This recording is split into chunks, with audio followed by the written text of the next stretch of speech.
Here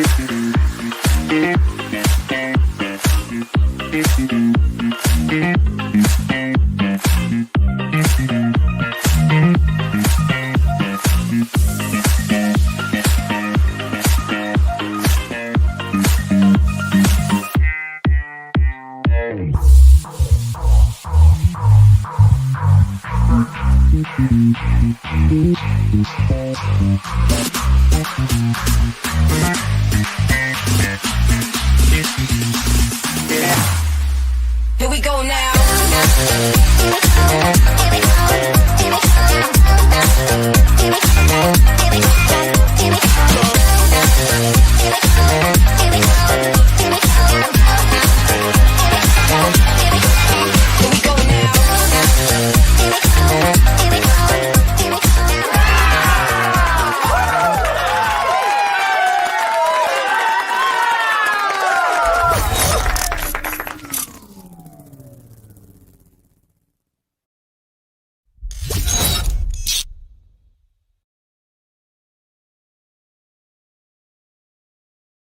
When I first started Kempire Radio 15 plus years ago, I had no idea what I was getting myself into.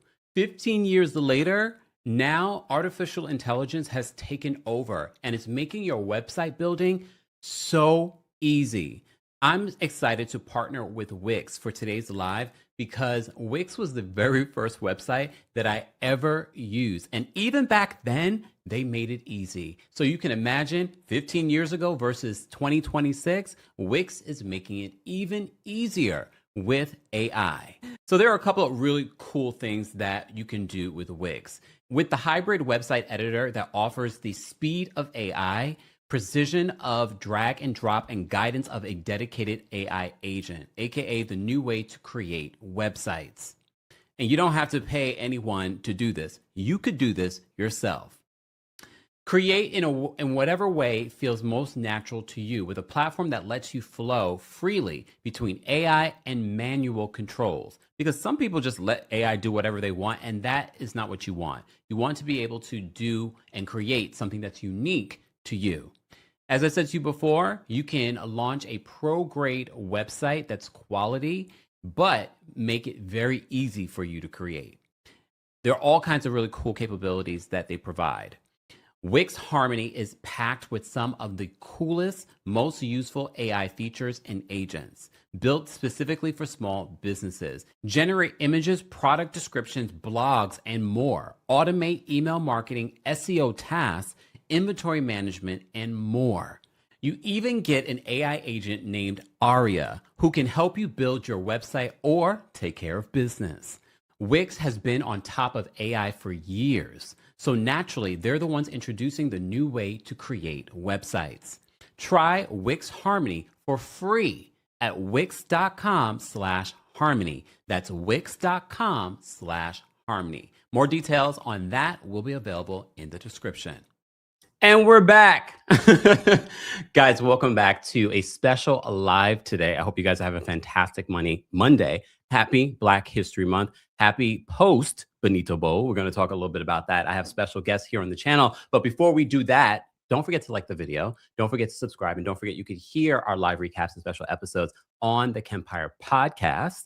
And speaking of our guests, one of our guests was twice opener for the Kempire After Dark live show. Don't forget the Kempire After Dark New York City show is happening on March 13th, literally almost a month away. Ticket information will be available in the description. But let's get to it because we have a lot to get into, from Real Housewives to the Super Bowl to traders. We're going to get into everything today. All right, but please welcome our guests. Oh, wait a minute. We lost one of our guests, but oh no, there we go. All right. It's like, what's happening? What's going on? Hold on. Let me bring up our guest today. What's going on? Chris is here. And there we go. I was like, what is going on? I thought we lost you for a second. Alexander Rodgers is here. First of all, Chris, do I call you C. Diggy or should I call you Chris? You call me Chris. Okay. All right. Yeah. I mean, I could get down with the C. Diggy though. First of all, welcome. And well, these are the two hosts of Pop Roast. Guys, welcome. Thank you. All right. Happy Monday. First of all, shout out to everyone that's already in the chat. Thank you guys for being here. I have to pick your brains about everything from Real Housewives to Traders to the Super Bowl. But before we do that, there might be some people that don't know who you are individually or collectively. So I'll start with you, Chris. Let people know, like, who are you and how did you get into this whole content creation recapping game? Yeah, so I am Chris C. Diggy One, and I've just always been a fan of like everything Bravo since it came out. And I'm just opinionated on everything, including pop culture. And just I found Alexander Rodgers one day on YouTube who just like made me laugh so hard.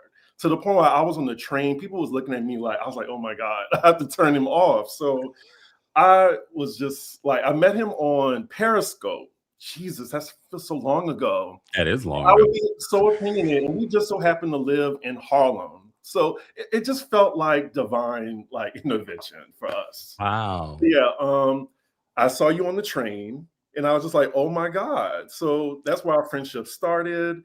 We went to Harlem Public, had some wings and some drinks. And yeah, he invited me on the show. They have the best wings. They Mm, do. okay. But yeah, we started off doing a recap of Black Panther. This was in 2016, I believe. Wow. Yeah. 2018.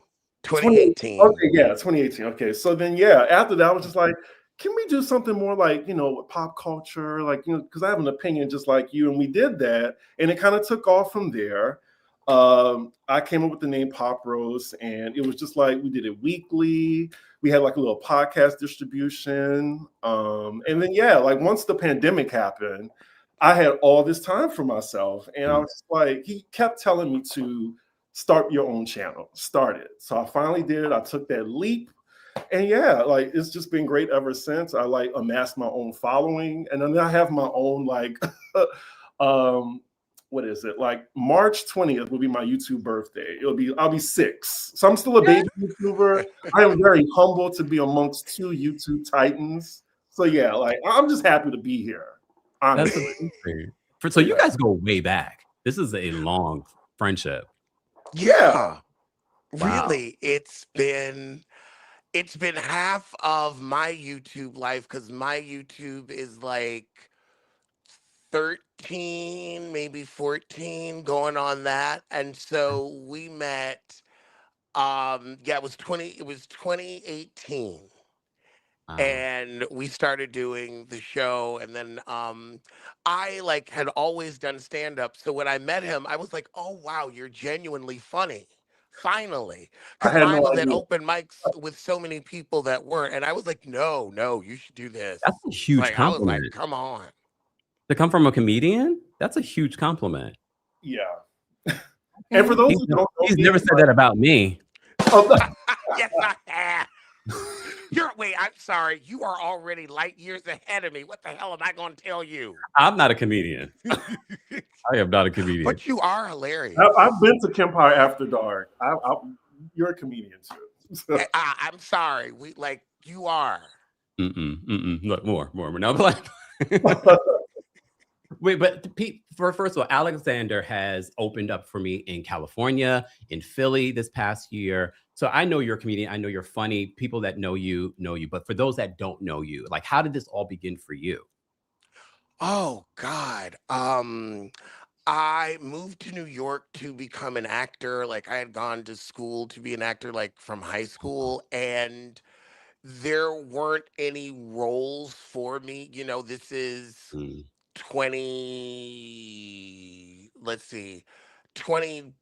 2006, 2007. Wow. And so then I was like, okay, well, what can I do? And I was like, oh, I can, like, everybody always told me I was funny and I should do stand up.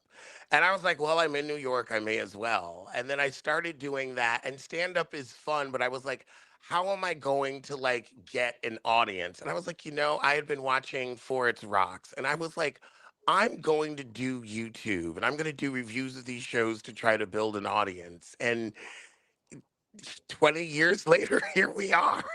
That's crazy. 20 years in the making. So some people think these things happen overnight, but it takes time. It definitely takes time. Well, guys, look, we have a lot to get into. But before we even get into the Real Housewives, I just got to show people this beautiful image of us. I feel like we're brothers based off of this image. Just it, we kind of favor each other, guys. The reality TV roundtable is officially in session. Okay, all right, all right. You can guess who you want to guess. Who's who? Okay. Let me ask my brothers. Um, Chris, thoughts? Do you know which one is you? I'm gonna say I'm in the middle. Okay. Yep. You got that right. Yeah.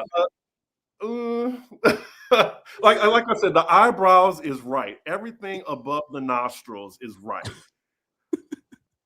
Okay. Alexander, your thoughts, Alex? I guess I am to the left of Chris. That's a handsome gentleman. I don't know who he is, but he's a handsome gentleman. Like I like it's definitely not an insult. I don't look like I would never send anyone that picture saying that was me and have them expect to see me as that. I'm not Angel from Potomac. However, it is it is a That's like picture. that's an Adrian Malouf filter. Damn. Have you seen those Adrian Malouf? Oh my goodness, those photos. Ugh. Oh AI Lord. tried though. I mean, those are some. Yeah, Either like I'm happy with my picture. No. Either way, those are like some handsome gentlemen. Like back and forth.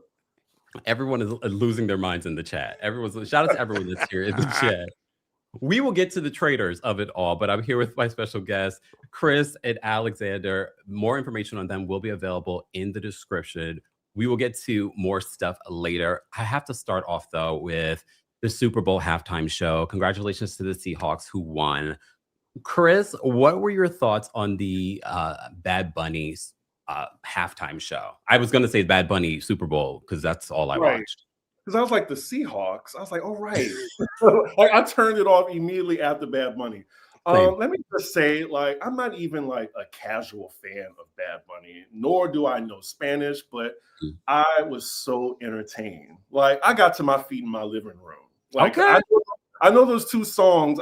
I'm not even going to try to pronounce the name of the songs, but Nueva Yo, I know that one. That was good. Yes. I just appreciated it so much. It was just full of like so much culture and heritage, and whoever didn't get it, F them.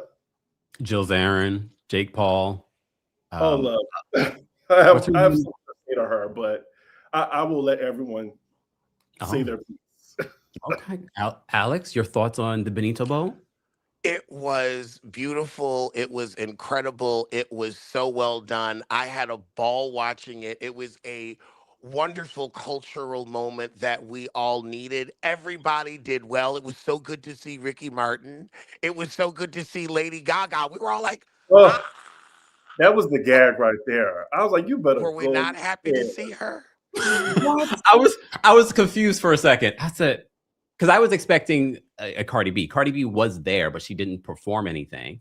I was expecting a Cardi B. I thought it was going to be very focused on the culture, Caribbean culture, Puerto Rican culture. Lady Gaga, I wasn't mad at it, though.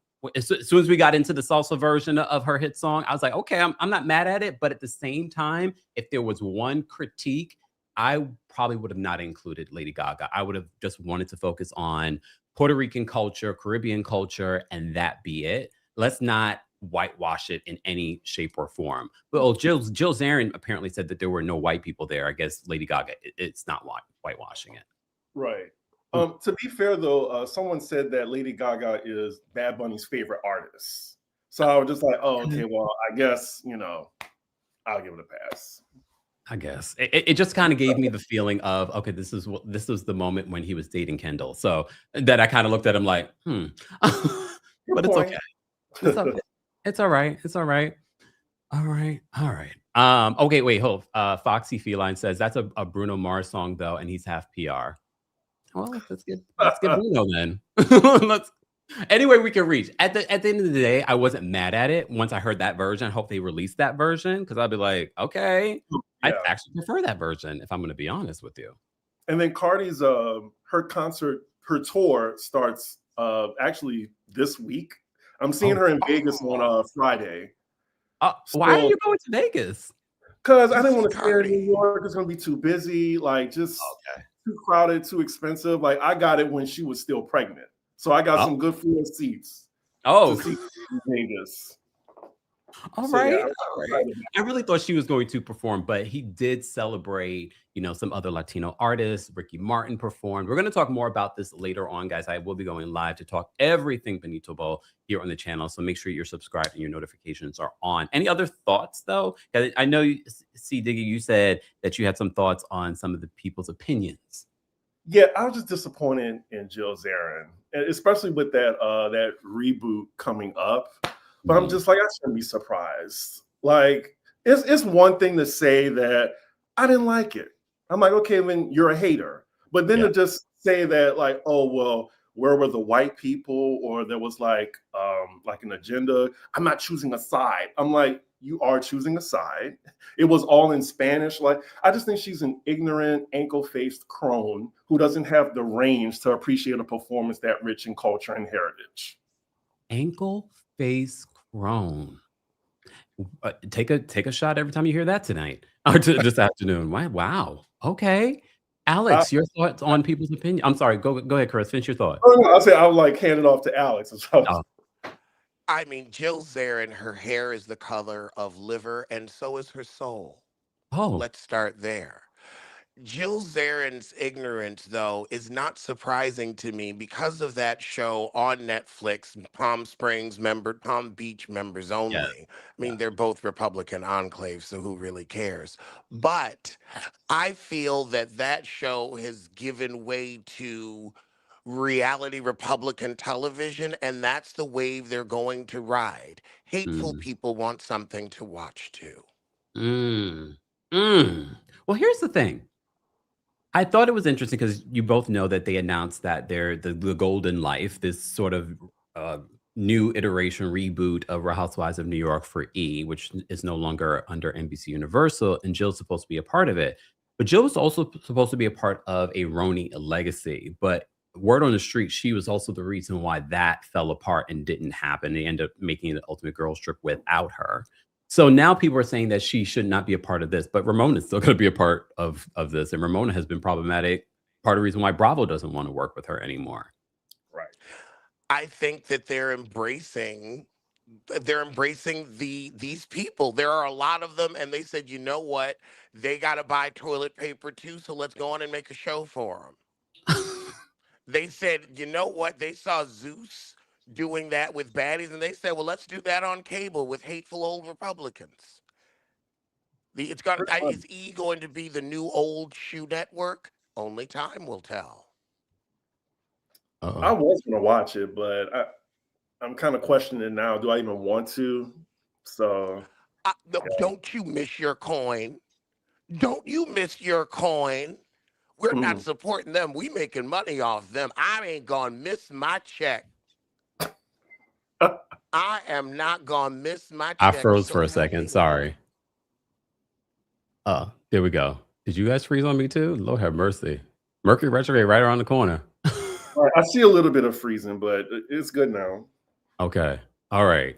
Apologies, y'all. Look, y'all know here we go with The Wire. Yeah, I don't know if it's just The Wire though this time, y'all. Okay. All right. For me, Alex is frozen though. Is he frozen for you? No, I see him. Oh, so why is he frozen for me? He's a little blurry. I'm doing a non-frozen. Okay. Shimmy. that season 1 Drag Race filter. Okay. We'll continue on. Alex, are you there? I'm here. I'm just shiny today. That may be why it looks. I can't hear you though. It's like, but that could be me. As long as you guys can you hear me? Can you hear me, Chris? Yep. Okay. All right. And I can hear you and see you perfectly. Okay. Fine. Angel says that Alex. Okay. I don't know. See, I don't usually stream with StreamYard, but StreamYard is StreamYarding for me on this end. But it's okay. It's all right. Guys, if you're just joining us, I'm here with the hosts of Pop Roast, Chris and Alexander. More information on them will be available in the description. All right. We're going to move on from the Benito Bowl, the Super Bowl halftime show, and we're going to talk about Real Housewives of Beverly Hills.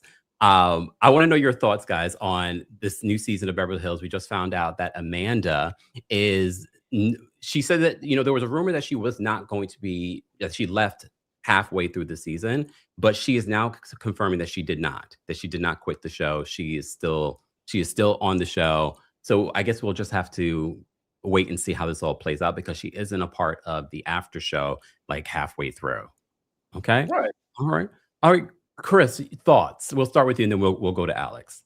Yeah. Well, I know unlike most people, like I'm enjoying Beverly Hills. I will die on the Beverly Hills because they give a good show to me. Like I feel like if you want aspirational wealth, which is the whole foundation of Housewives, Beverly Hills has an in spades. And also, like with every Beverly Hills season, they have to lay the groundwork.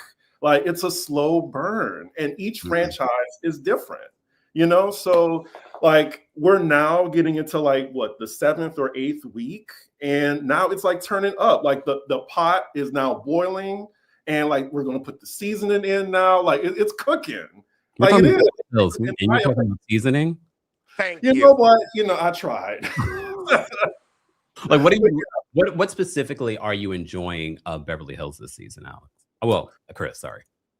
Yeah, so I usually watch it just for like the wealth more so. And what else? Like, how do you feel about Amanda? Amanda, I don't think she fits in that well with the group, but she is like at least kind of like poking the bear with all the ladies. It's just funny to see them like all try to be polite as much as they can. I think Rachel Zoe is a perfect fit. It feels like she's not even new. Like, right? I feel like she's been on there for like 3 seasons. Wow. Okay, great. That's very specific. Yeah. So I'm enjoying it so far. If I have to give it like between a 1 to 10, I give it like maybe like a 6.5, 7 so far. Okay, that's not bad. Okay, Alex. Chris is such a fan of Rachel Zoe, and I know he likes anime and cartoons, so he was a big fan of Megamind as a child.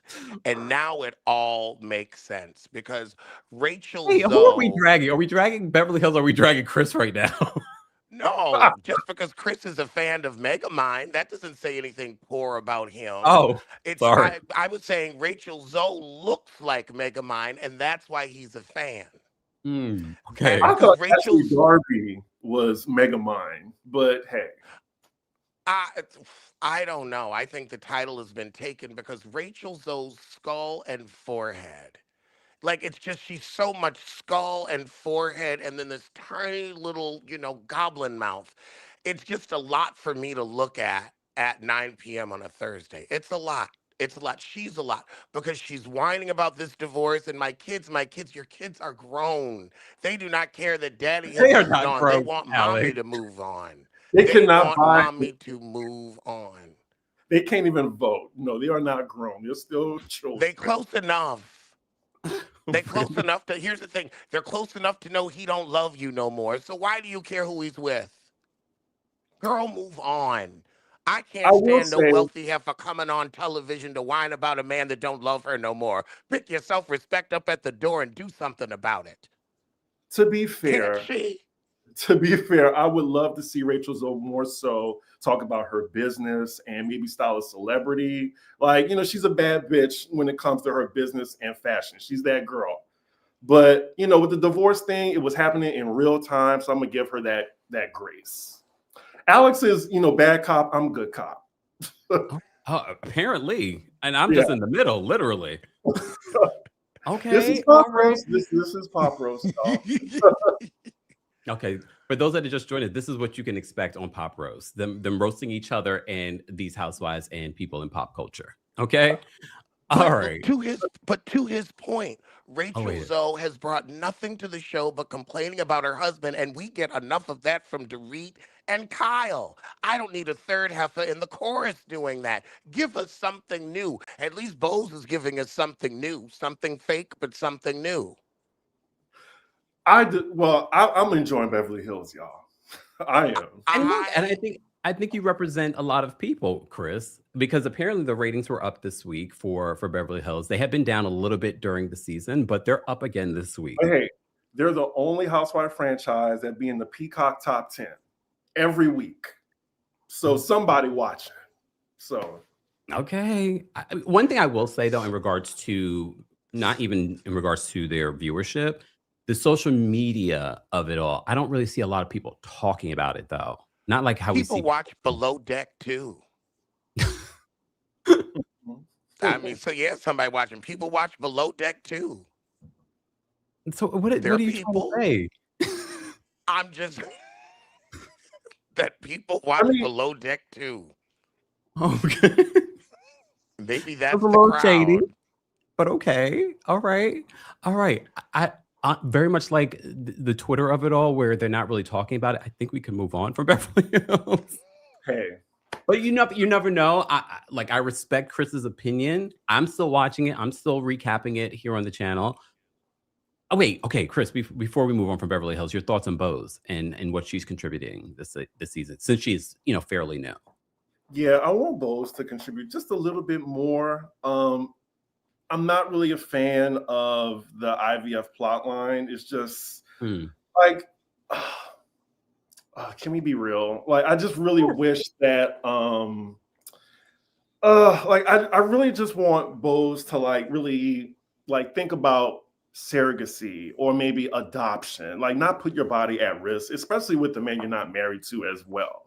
Like she had complications with her own daughter and before that. And I really take that seriously because I lost a cousin to after pregnancy complications. So I just know that is really real for people. So I just really hope I wish her well on her journey for that. But I just, hope she just thinks about that. But otherwise, how she does in the group, I just really wish she would, I don't know, not always defend Dorit more. So you're not on there because of that. I want to see Bose in the business world and see how she navigates that. And I know a lot of people don't like Bose because of the whole Garcelle thing, which I totally disagree with. But yeah, okay. I like Bose. Okay. All right. Alex, your thoughts on Bose? Did I lose Alex? I've got to be polite. It took me a moment to find something polite to say, something PC, something that you would say on the Sherry Shepherd show if it wasn't canceled. I find it inauthentic. It just doesn't read for me. I'm not denying her yearn to be a mother, but perhaps the way, maybe that's the way it's filmed, maybe it's the way she's going about it. It just doesn't read authentic. Like Quad's pregnancy journey didn't, to me, read authentic. All right. I'm going to drop out, guys, just because I'm thinking either it's me or StreamYard, but I'm going to drop out and come right back. Y'all take over the channel. BRB. Chris, we both Chris, do you think that Quad's journey reads authentic? Do you think this journey reads authentic? I think Quad's journey was authentic. As far as her relationship with King or Kirk, I didn't really like that. I didn't really care for Kirk. Alex looks like he's frozen. I hope I'm clear. I can't hear you now. Can you hear me? I hear you. I think you might. Okay. I'm gonna hit settings. Audio. Are clear. Hello. I don't know why I can't hear you. Try dropping out, Alex, and coming back. I'm gonna re-come in. Yeah. Guys, welcome back. What were y'all talking about? I was going for 2 seconds. Oh no, we were just wondering if I hear my echo. Lene said Kempire 17 wires. I think you mean that switched around. It wasn't my wire, y'all. It's StreamYard. That's not the wire issue. Okay, it's not the wire issue. Okay, all All right. right. I can Clear. hear you. It's clear. Yeah. It's StreamYard. StreamYard's inconsistent. This is also another reason why I don't really do a lot of collabs, because sometimes I feel like it better when it's just one person when it comes to StreamYard if you're going to use it. When you have more people on, that's when you start having like wire issues and things like that. So it's okay, y'all. Bear with us, okay? Because we did a whole sound check. We were fine. We were 10 minutes early. Yes, we even started the live early. All right, it's okay. Let's just continue on before it starts up acting up again. Yeah. All right, moving on from Beverly Hills, Ultimate Girls Trip. There's a lot of stuff coming out in regards to Ultimate Girls Trip.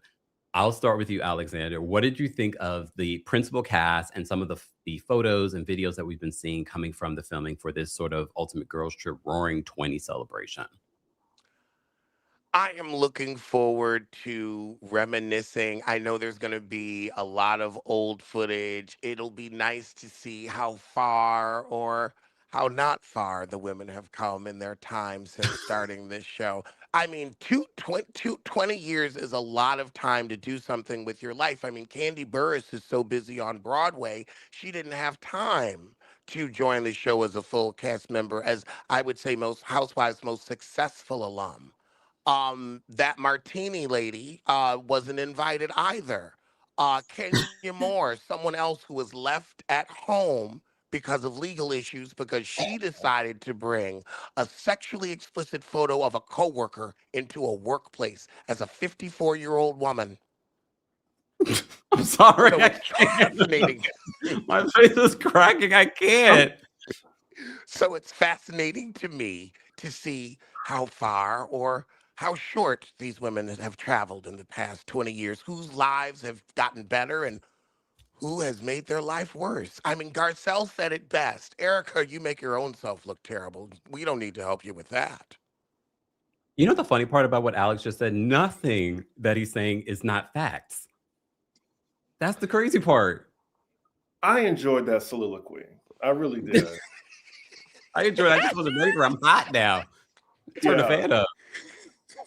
Okay. As far as my thoughts, I'm really excited for it. I just wish that there was some like surprises. Like I feel like I know every single event that's going to happen. I know who got into it. But I'm gonna still watch. I'm gonna still recap it. I'm excited for it. So yeah. And I think the Atlanta stop is going to probably be the most interesting, especially because the fallout from it seems like Nene and Lisa Wu have been going at it on social media.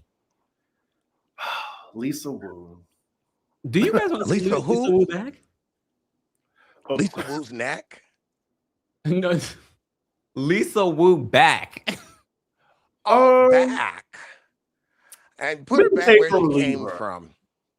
We could take her or leave her. I mean, she didn't just have Housewives, but then she did get on Carlos King's boat and try to sail on with Hollywood divas, even though she was not Hollywood or a diva. She'd always been a struggling actress. I mean, it's true. She had been. Yeah. Well, I'm enjoying Nene's presence. It seems like she's happy to be back on the network. She seems very happy. Did you guys see that video of her where you know after it was revealed that she was going to be on and she was like, I was almost like, Nene, blink twice if you need our help. I think she's going to be slowly ushering into the new season of Housewives. I think because she filmed with Portia. I feel like they're going to include that in Atlanta. And my prediction is Nene's going to be in season 18. Really? I think so. I don't believe so. You don't think so? And it, maybe because I know so much of behind the scenes, and one of the exclusive stories that I came out with when she announced that she was coming was the fact that they never offered her full time. They much rather give the mind you, it's all OGs as the principal cast, but they rather give that to Portia. And word on the street, it was such a slap in the face for Nene that I was like, yeah, they're not trying to bring Nene back to Real Housewives. Not yet. If anything, they are trying to sort of like almost punish her publicly in I can regards see. to, yeah. And some people might say that's justified based on what she said again about them, but they clearly wanted her to return because they were going to have her full time on the Traders for this past season. So I just don't know if I think that Nini's going to come back. Maybe not for season 18, maybe season 20. Hmm. Maybe. Go ahead. That is actually what I had said. I think Oh, that they want to work Nene in. And so it was going to be Traders, but then she couldn't do it because her son got sick. So it's let's see how she does a little bit with the ladies before we throw her in there because her last seasons were horrible. She was People forget awful to that. watch, People she was forget that. awful to be around. So it may not even be we're punishing her. It's let's see if you're ready to work with an ensemble cast again without making us roll our eyes and remember why you got sent off to the island of lost children in the first place. Hmm. and it's interesting because I think people forget the last time that we saw Nini was her closing the laptop. Yeah, Hmm. So exactly. yeah, okay, all right. I mean, look, only time will tell. Very much like what Chris said, we've seen so many pictures, but we don't know what they will edit together because from what I've been hearing, there was so much, just so many housewives in the same room is going to be a lot of energy, from going to BravoCon. So I can only imagine what they're going to actually use from that. Alex? And is TS Leaks interesting anymore? Because she started this show as Lenithia Nene Leaks, and now she is TS Leaks. She has transformed. She's transformed from poor to rich. She's transformed her body several times. She gives us a new nose, a new cheek, a new lip, a new hip. Is that woman still interesting to Not a new us? hit. Like that look, she's been public about her plastic surgery, so there's no like I'm not shaming her. Like she posts this on her TikTok to get deals on going on the table. So this is open knowledge. I'm not, telling no tea. But is this woman interesting to us anymore? That's why I also think will Nene work? Because Nene, when she came to us, was a homegirl from Atlanta that you would love to have a glass of wine with. That's when we were all on Moscato. This Nene, I don't know if I want to sit with her. Well, some of that is also filters too. Yeah, That's the all I filter got. is crazy, but I still think Nene has a few memes and sayings in her. She's the most Mm, quotable housewife in the lexicon, so I will give her that. yeah. I think that's what most people are excited for when it comes to this Ultimate Girls Trip. What did you guys think of the principal cast, though? The choices for the principal cast. I was fine with it, and I was fine with Portia too. Like, I don't agree with Kenya. Like, Mm. no to Kim Zolciak, and I want people to stop trying to like put Sheree in that. Like, Sheree would have faded into the background like she did on Traders. And people keep asking her to come back on Atlanta. No, like she's been fired what 4 times? 4 times. So yeah, like Portia, we couldn't get Kenya. So I'm trying to go down the line. I didn't want Phaedra on there, so it had to be Portia to represent Atlanta. So I didn't Yeah, mind. And I'm yeah. glad Lisa Barlow too. I would have chose Lisa Barlow out of the Salt Lake City women. Really not Heather. Because she's the only one that hasn't been on a girls' trip out of the cast. So Yeah. Oh, that's true. That's true.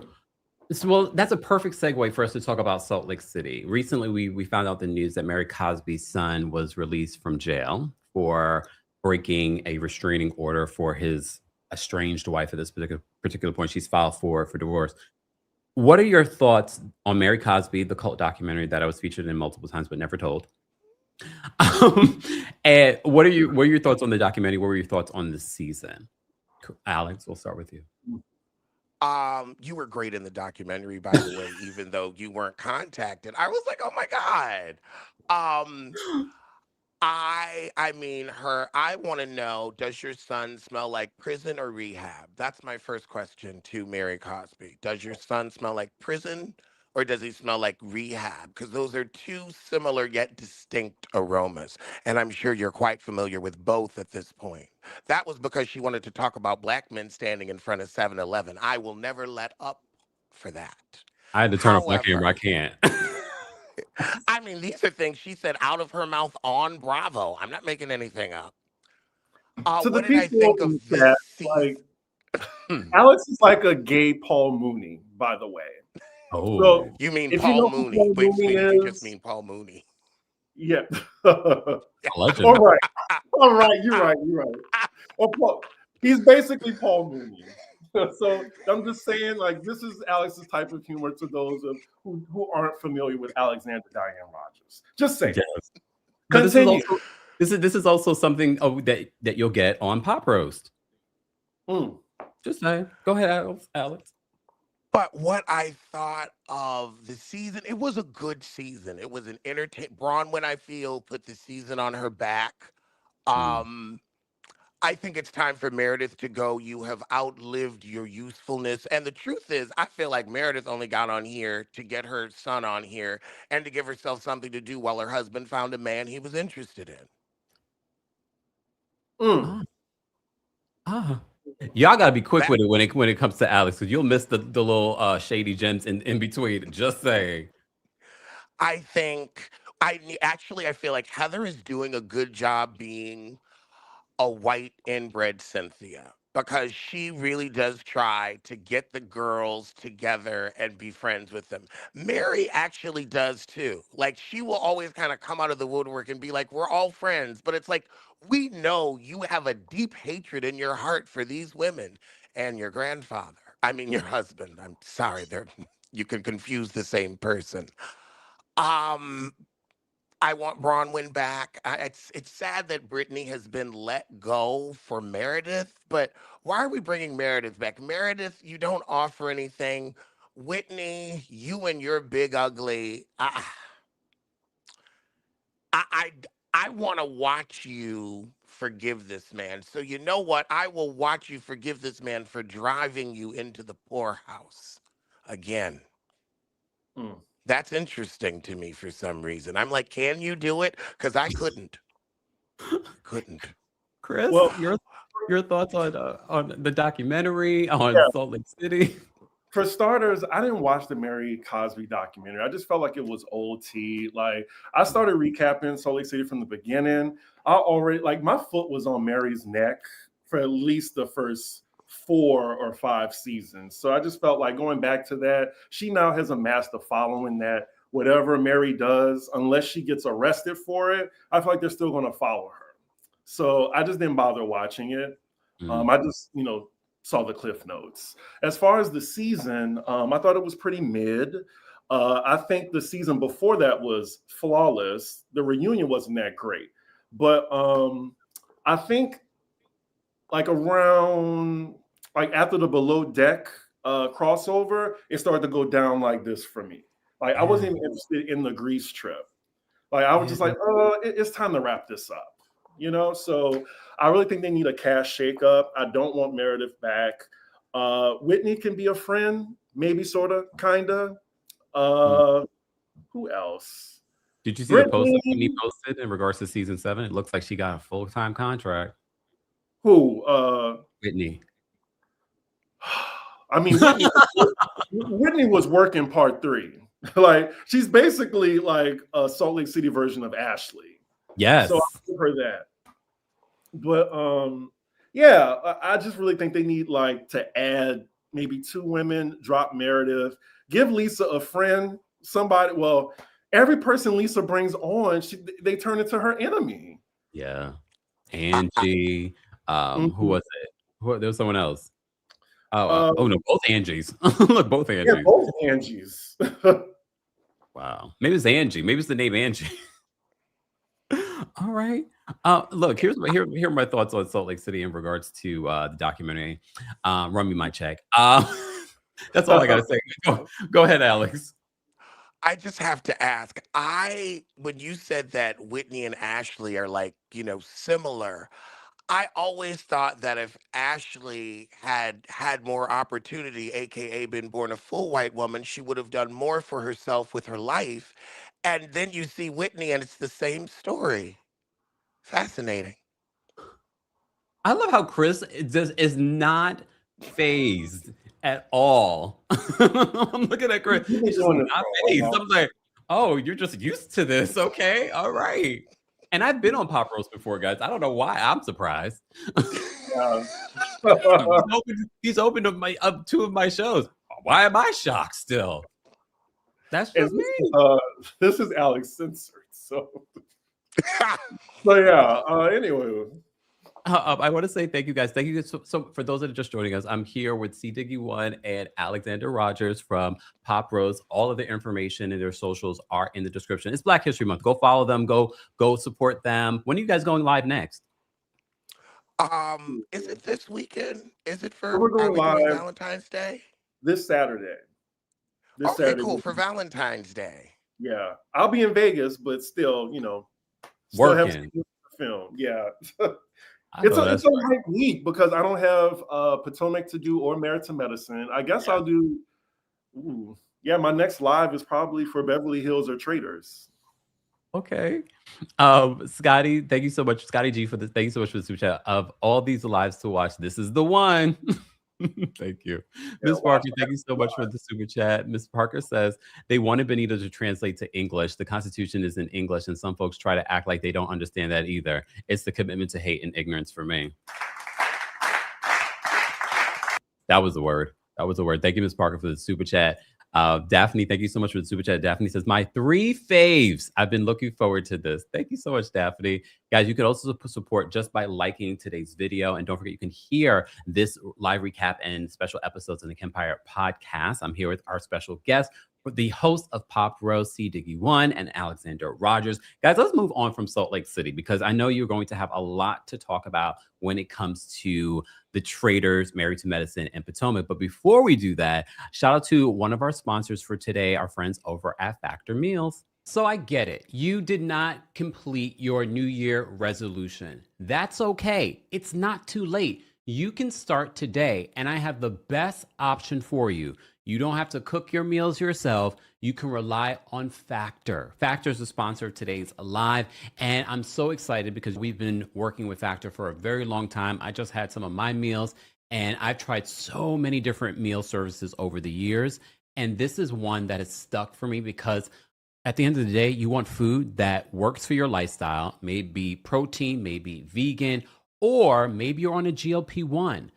Factor has something for everyone. And they have different types of meals from breakfast to lunch and dinner and snacks.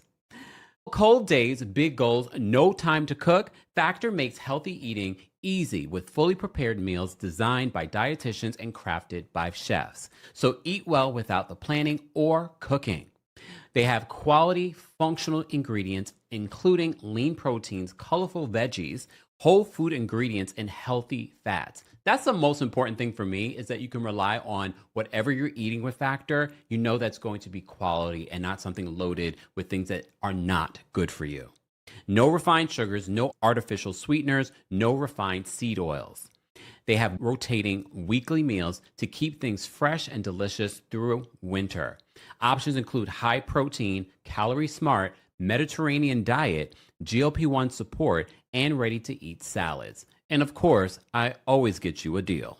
So head to factormeals.com/Kempire50 off and use code Kempire50 off to get 50% off and free breakfast for 1 year. Eat like a pro this month with Factor. New subscribers only, varies by plan. 1 free breakfast item per box for 1 year while subscription lasts. Again, more details on Factor will be available in the description. And we're back. And we almost lost it there. We're Sorry. back. It's okay. Had to refresh. Oh, we appreciate it. Shout out to our guest today. Look, the reality TV roundtable. Yeah, I don't know who those people are, but you look. I don't know who those people are. Okay, guys. Speaking of traders, okay. Thoughts. This past week we lost. Okay, for those that are just joining us and you haven't watched Traders from last week, get out of here and then come back because we're gonna have a lot of spoilers. Just in case, so you don't say that we didn't give you a heads up. Okay, they're gone. Candace Dillard Bassett finally was exposed as a traitor this week and was kicked off at the round table. Chris, what are your thoughts on this season so far of Traders? I'm loving this season. It's better than last season. I think the faithfuls are a little bit more smarter, but they're still like followers. Yes. Also, the trainers are just really doing a great job. I was rooting for them at first. As far as Candace, she shot herself in the foot. Like I recap traders, and I said once she did that RHOB vote, like you killed it. You got too into it. Like I get it that you're mad that RHOB is a snake and he did that to Lisa Rinna, but now you got to think about yourself. And she didn't do that. And once she did that, I knew it was a wrap. So can't really be too mad at the other people, because if I was there, I would have probably voted for Candace too. I'm like, oh, well, that's strange. Why would she do that? Alex? I agree with Chris. I actually think it goes back even further to the throwaway vote. It goes back to when you saw Rinna had gotten called out by the murder in plain sight. That's when you should have known, like, okay, she's gone. There's nothing I can do now. And focused on trying to win it with RHOB and be like, who's the next trader we're going to recruit where he and I can, go forth and use that person as the sacrificial lamb. Like when Rinna, like you had to know Rinna was getting picked off instead of trying to save Rinna, which was like that's a black card victim. Like it was too late. It was over for Rinna. There was no hope. You trying to get Rob to save her attached yourself to a sinking ship. And that's like the name of the game is traders, not take it personal and not try to save Lisa Rinna. Okay. All right. Well, I have to say, Lisa Rinna also did not do herself any favors with the way that she was not able to handle herself at the round table either time. I feel like you're right. It did become a sinking ship at that particular point. I do feel like, based off the edit, because we're watching an edited show, it did seem like Candace was doing a little too much speaking for Lisa Rinna. And the whole, oh my gosh, what did you guys think of Colton? I see Colton is so grateful that Lisa Rinna and the network spoke out on his behalf because, he was receiving, well, according to him, he was receiving threats and things like that. I'm not here for that white fragility. I'm sorry. Like, miss me with that. I'm glad Candace at least did her big one and got him off the show. Yes. Like, I'm just not. I'm not. It is what it is. Oh, damn. My question is, why are so many people of color listening to him? That's my question to them, not to Colton. My question is to, why are these other people listening to him? Why is that who they're turning to? So I'm asking about the other people of color. Like, why are they listening? Although, also, I want people to remember with, like, one, Portia did kind of throw herself out by saying, when I murdered. Everybody playing that game. In the first round, it would, your ass was gone 265 days. You did that to yourself. Race ain't had shit to do with it. That was you. And nobody but. I would have defended, if I was at that round table, I would have defended Portia because I would have brought up all those examples. She misspeaks all the time, guys. She believed that there's 265 days in the year. She also says that she believed that the Underground Railroad is an actual railroad. I would have brought up every time she's misspoken over the years when she called Kim Zolciak's daughter, that whole daughter. Like, I would have brought up everything. She does not know what she's doing, y'all. And then she would be like, and then when Tiffany got voted out, people want to blame Colton. That was Eric. Eric, the singer. Eric, the one that said, I know pitch. I know sound. People started voting after that. Colton just brought her up. He didn't even have that information. Eric brought that to the round table, and he said, I'm going to drop a bomb. So it was Eric that got rid of Tiffany. He still led the charge, and they were still trying to ostracize Ron for his Portia decision. And I'm like, well, Colton, he didn't even give a shit or have any type of. I'm sorry, I didn't mean to curse. It's okay. It's okay. He didn't even care. But like they still was on Ron. Like I didn't get that. Well, there's a lot of people having their perspectives on why people were so focused on people like Ron and Tiffany. One thing I will say, despite because I know there are so many gamers that just are so passionate about this game and how it's played. I was just so entertained by Candace. I don't care how she played the game. If she put a marking on it, you have to keep in mind the celebrity edition of this, they're all getting paid.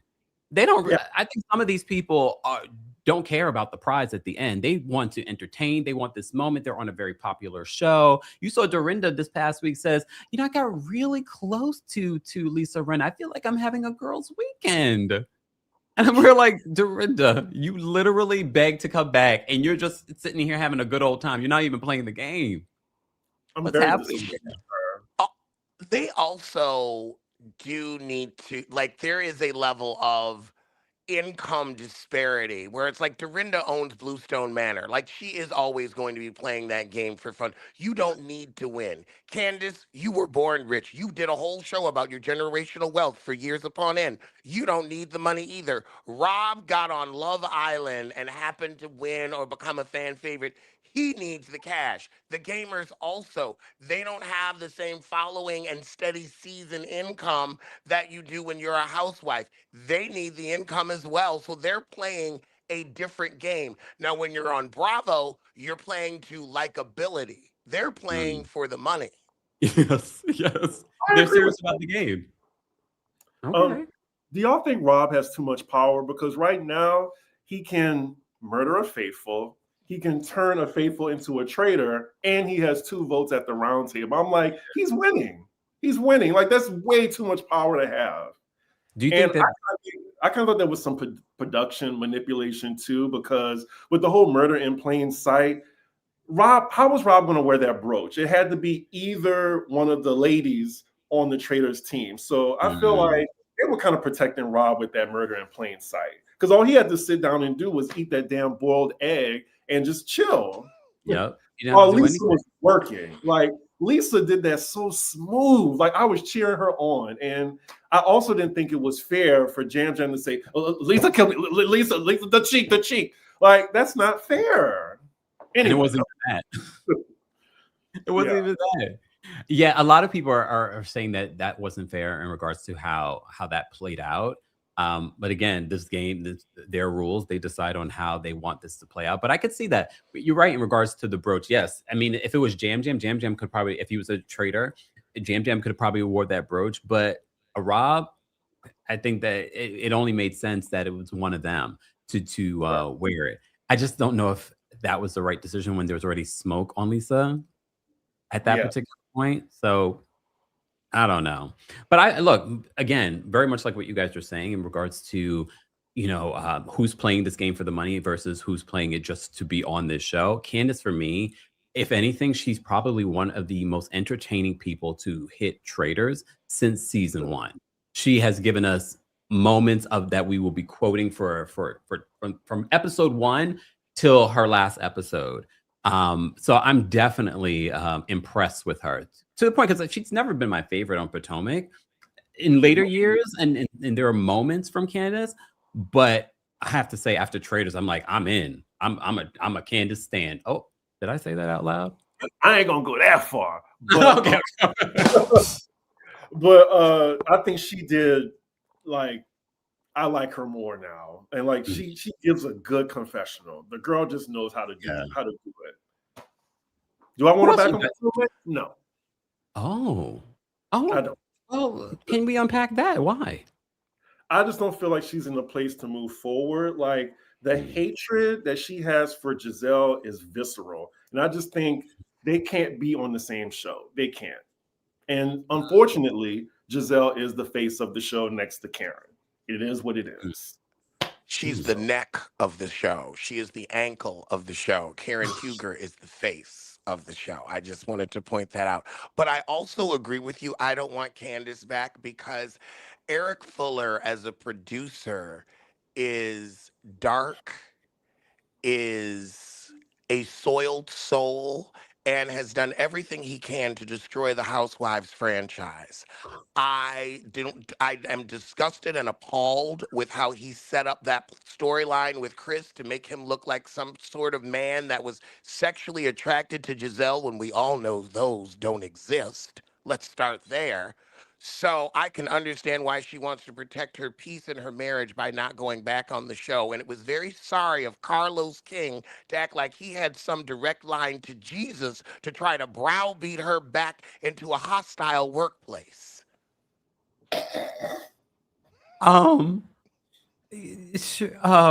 You know Eric Fuller's no longer a producer there at Potomac. He hasn't been for the last couple of seasons. He still has his fingers in the pot.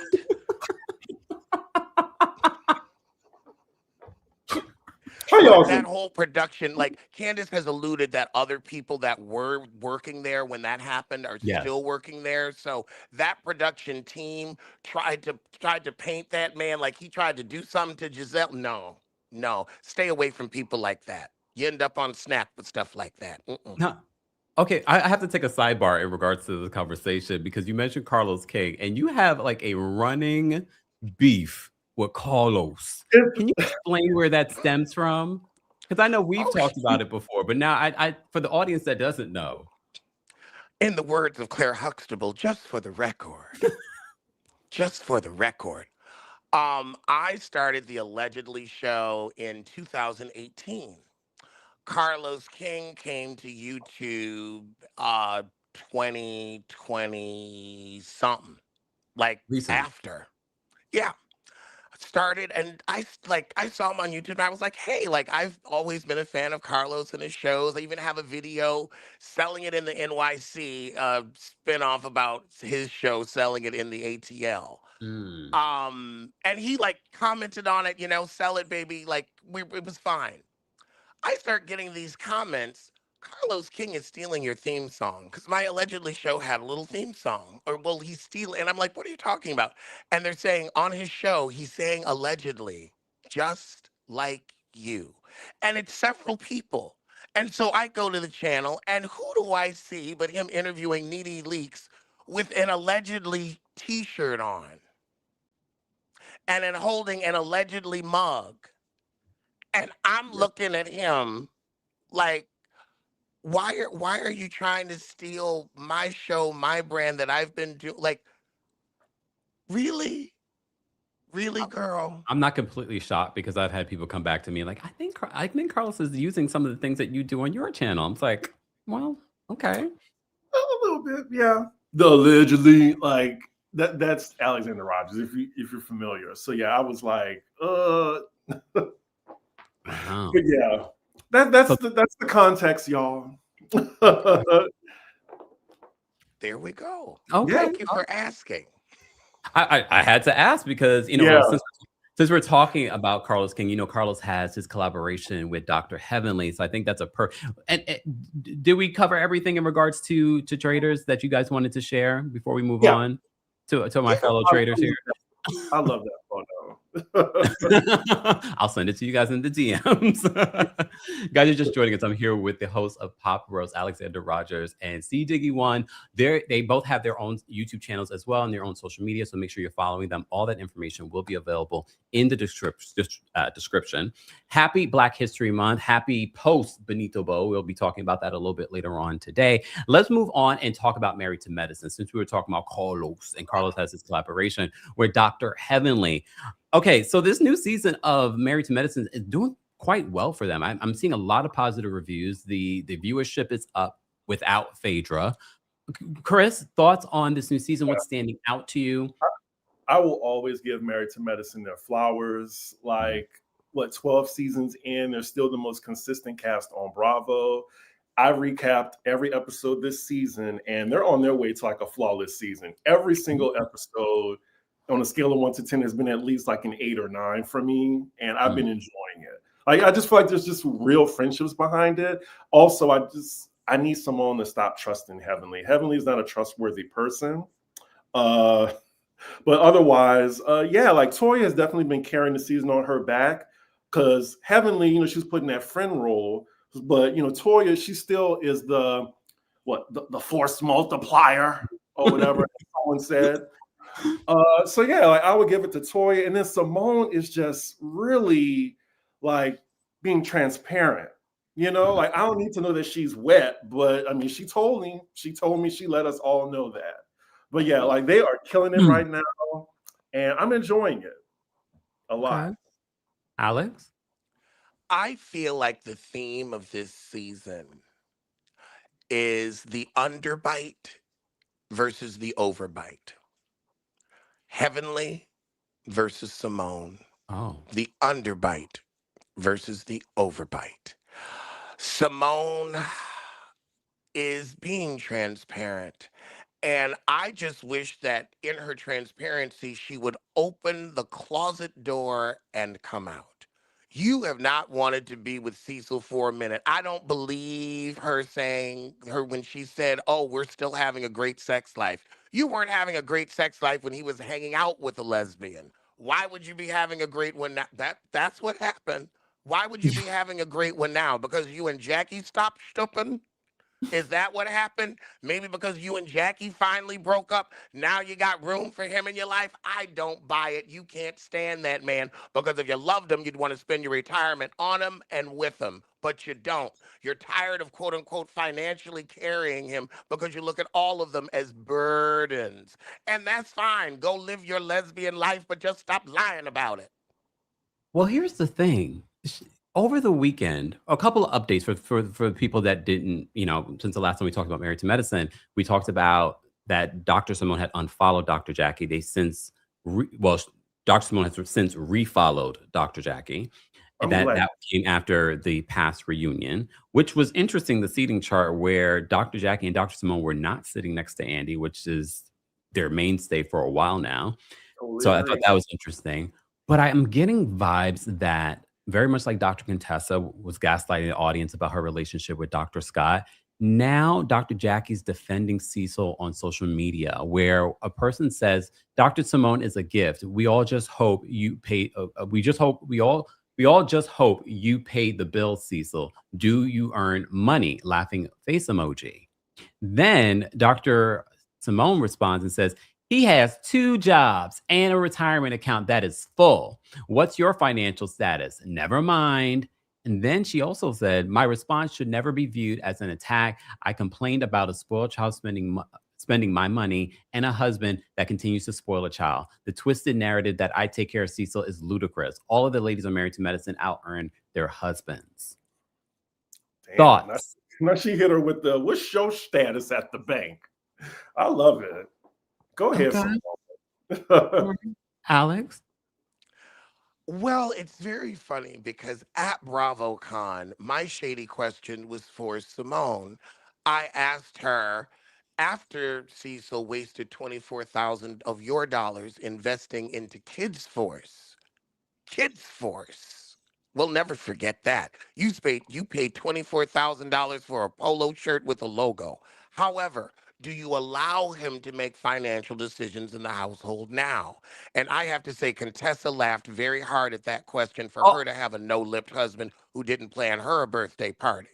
But Simone took up for him like she took up for him in the comments and said he does very well. He's a real estate agent and he makes all of the financial decisions for the family. Now, it's funny you say that at BravoCon, and now we find out you don't want to carry this man through your retirement. And when you say carry through retirement, that you're looking at him as a financial burden. This man had his own house. Now he's supposedly back in you. I don't know if I believe that. Okay.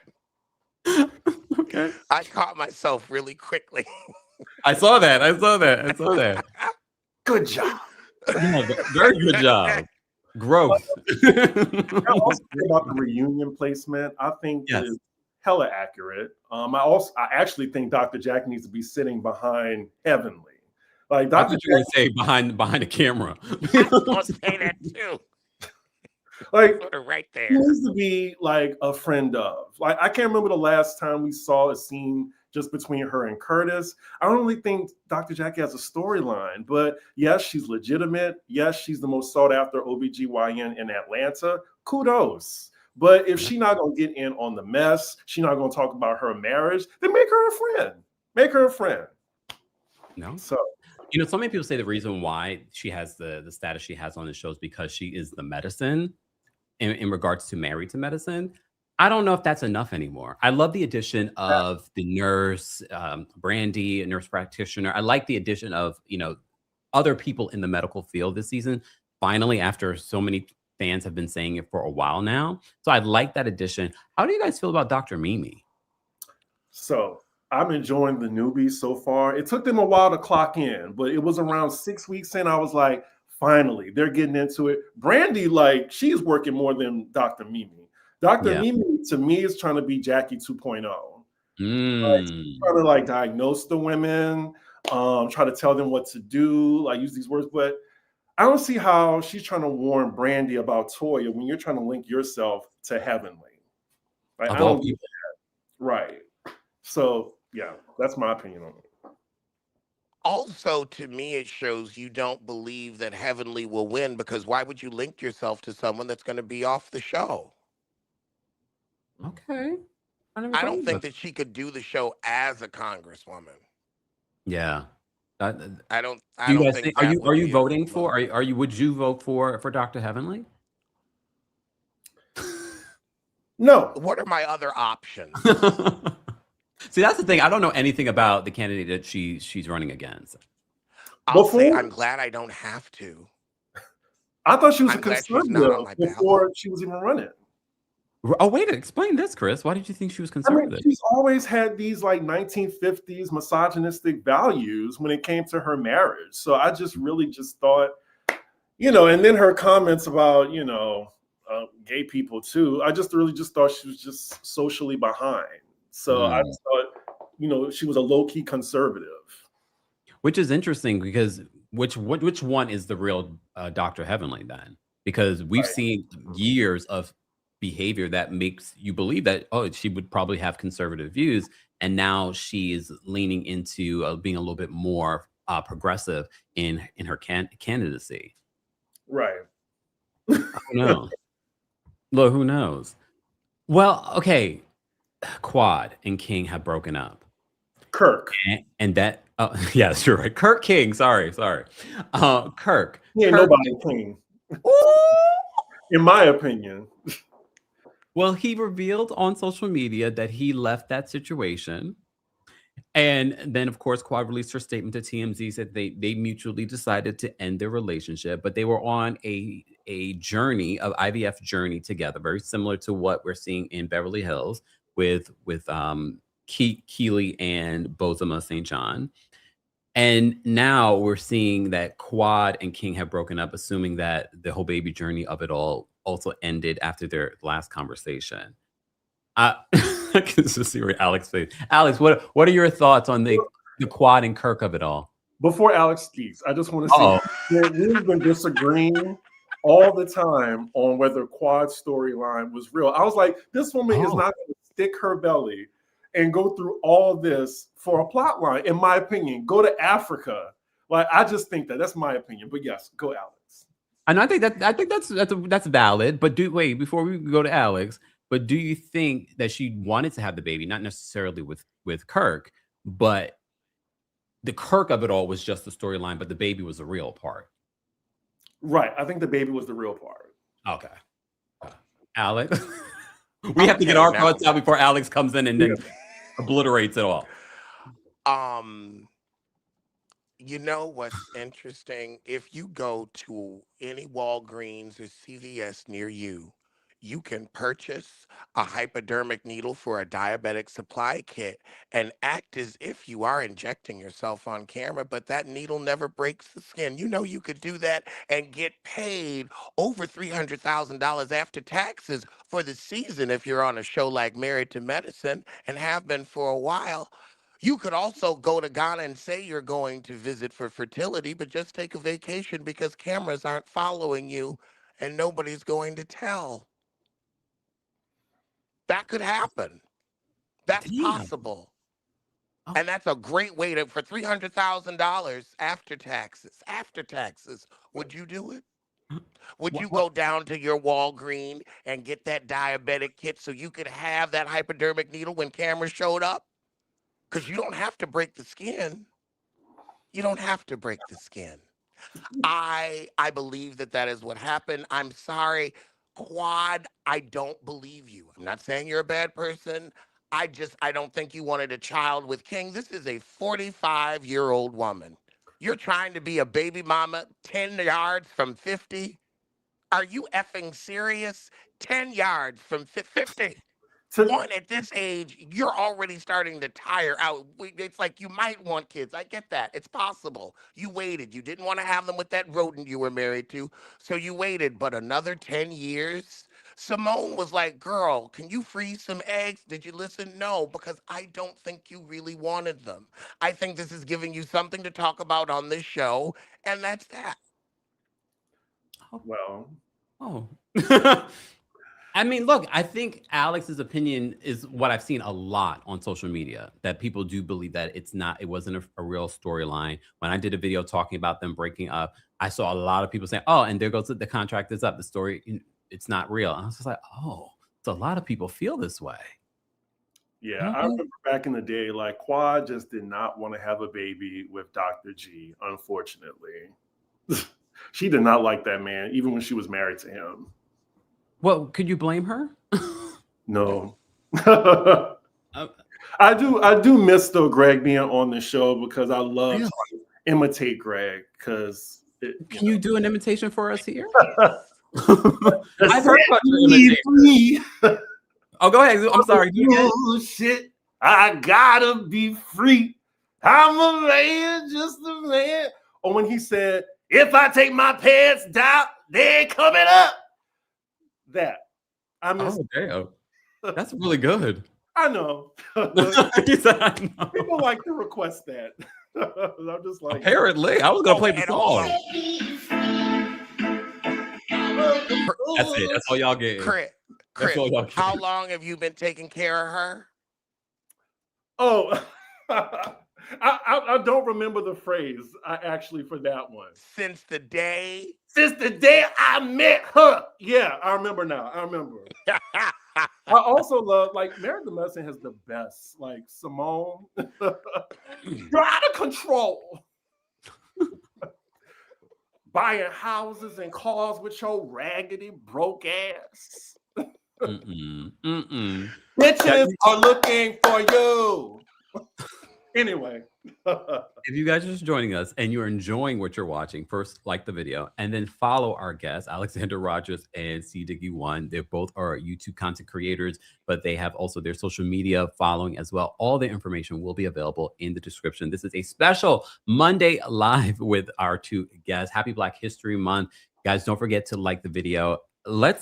Before we move on though, in regards to what's happening between Dr. Jackie and Dr. Simone and Dr. Heavenly, and what we saw play out between Dr. Simone and Heavenly coming to production apparently, and the network saying that she was unhinged and she cursed me out and all. And then when we see the video, that's not what happened with Dr. Simone. But Dr. Jackie can't seem, even recently on Watch What Happens Live, can't seem to defend her friend of how many years. Yeah. Dr. Jackie is, I mean, it's giving fecal. It's just giving straight up fecal. You're treating Simone like a feces, and I'm tired of it. Like, I'm tired of Jackie treating her like that. I'm tired of Jackie being a feces. When you meet a woman and the first thing you say to her is, do you have a thyroid issue, and you're not in an emergency room? If she had decked you, it would have been so appropriate and needed. But because you're the face of osteoporosis, everyone is afraid to give you the slap that you deserve. So I would like to say that on my Patreon, I was recapping old Married to Medicine episodes, and I just totally forgot like how fat phobic Dr. Jackie was. Like, if y'all go back and look at that, like how she's like, it was like a plus size pageant girl that she was like accosting for being like, oh, well, we're not about to celebrate that, or that, right?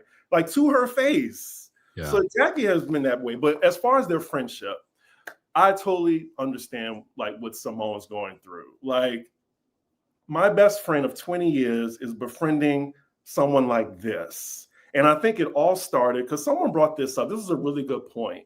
Like back in the day, right? Remember when Simone organized that trip to where Curtis? Hilton Head? Yeah. And I think that's where the break happened. And I feel like their friendship has never been the same since. That was it? I think that's where like the crack happened, and just for Heavenly to slither in and befriend Jackie, that's why I think it first started. So what do you think? Also with Buffy too. Yeah, someone pointed that out. Oh, yeah. The Buffy of it all. Alex, where do you think it started for the breakdown of Dr. Simone and Dr. Jackie's friendship? After they got Mariah off the show, they didn't have a common enemy. Oh. And that's what their friend was about. That's what I saw their friendship as being about. But I also, like, I really did think they gonna come out. I thought Dr. Jackie just pulled the cord.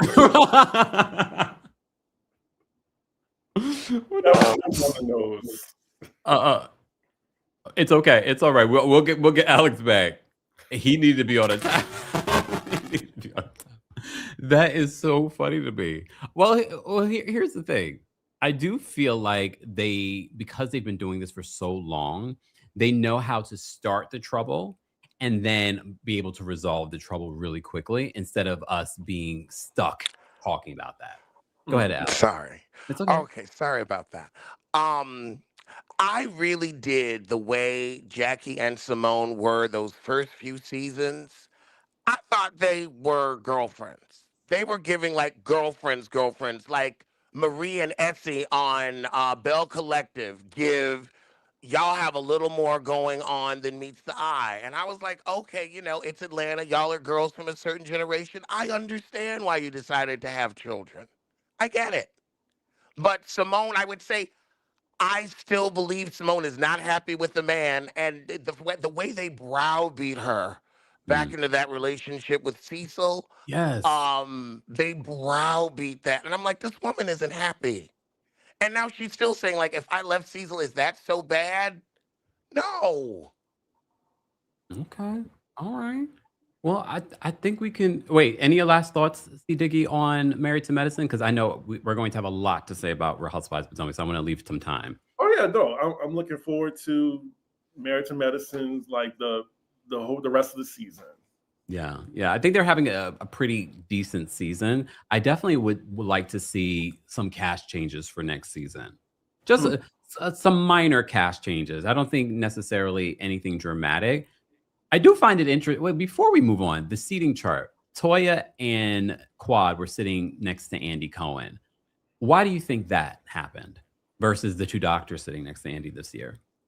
I think Toya really was the one that got stuff started and was actually moving the plot along. And yeah, that's what I think. For Quad, I think it's more so she has a lot of questions to answer, especially just having a fresh breakup too. Yeah. I feel that the dirty walls in Heavenly's house add more to the show than Jackie does. So I think that's why she didn't get the close chair. She just didn't add enough. Okay. Right. Wait, I have the speculation on Dr. Heavenly and her being a friend of the season. Do you think the friend of has to do with the fact that she's running for political office, or do you think it because she didn't want to talk about everything that's really happening when it comes to her son? Both. Oh. Alex? I will say both as well. And I hope that son comes out and drops the real tea. I also hope that other son just comes out. Goodbye, Alex. Goodbye. Let's move on. Next case. Next case, please. All right, guys, if you're just joining us, don't forget to like the video. It's easy, free way of supporting not just my channel, but other channels as well. Sissy Nicole or Sis Nicole, I'm sorry, says, I'm loving Alex. I feel like he's Kempire's inner monologue. Maybe. Look, maybe, but I'll never admit it. I'll never admit it. Daphne, thank you so much for the super chat. Daphne says, "Did you guys see that Rob, the Throb's thoughts on Karen's interview with Andy? Who's Rob the Throb's thoughts? She basically said that Karen didn't take accountability. Oh, you mean? Oh, we're gonna play the clip because I do have it. I was like, wait, who's Rob the Throb? That's what I call her. Oh, because I was like, wait, we call her regular Robin around these parts, Daphne. I was so confused. They knew what they were doing. They're trying to get a rise out of Alex because he does not see her for Miss Robin Dixon. Well, when I asked her at BravoCon, I went, I flew 3,000 miles from my house. We paid $8,000 to get in. Then we got to stand in line. I finally get in front of your dumpy looking self, your homely self. And I ask you, do you regret telling your business on a paywall on Patreon rather than being honest on the show? And that's what got you fired from Housewives of Potomac? And everyone gasped, but she had the nerve to say, I'm here to talk about traitors. I'm not going to answer that. Fortunately, the audience audibly booed her. It wasn't just me. They booed her. You can hear it. You can hear it. And it's funny. But why do you think you're at BravoCon? Because of your traitors performance where you also, like Sheree, faded into the background? No. You were on Housewives of Potomac because you were letting your husband cheat in peace after you bankrupted him. So let's talk about that. Let's talk about your real issues, Robin. Noda Queen, thank you so much for the super chat. Noda Queen says, Rob, no, we're talking about Rob from the Traitors. Rob comes from money too. That farm hick shtick is just a performance. I can see that. Okay. All right. Well, since we're talking about regular Robin, that's what we call her around here. I want to play the clip that everyone's talking about in regards to what she had to say when it comes to Karen's one-on-one interview, and then we will share the thoughts of our guests. All right. Where is the clip? Here it is. I saw the same person, from years prior, the same person that I've known from over the years. That was the same person who did that interview. What do you mean by that? A lot of the same deflection. Oh, okay. Not. I feel like there was some accountability, but not in a. What I wanted to really see from her was a sincere apology or a sincere acknowledgement of drunk driving is never okay. Yeah. I apologize to all of the, all the victims and victims' families, of drunk drivers. This is a really serious matter. I really wanted to see her attack that topic. Yeah. And just kind of say what I did is never acceptable, blah, blah, blah, blah, blah. And what I felt like I saw was a lot of blame shifting, and a lot of deflection. And then a lot of trying to I don't know. It was weird. It was she almost didn't want to embrace the alcoholism part and was putting it more on the prescription drugs. And I felt like that in a way was kind of trying to blame whomever prescribed her these drugs. Yeah. Do you know what I mean? But in not in her defense, but we knew Karen drank. We drank with Karen. Right. But I that was the first time I had heard anything about pills or any type of anything adding to drinking. Right. Yeah. I agree.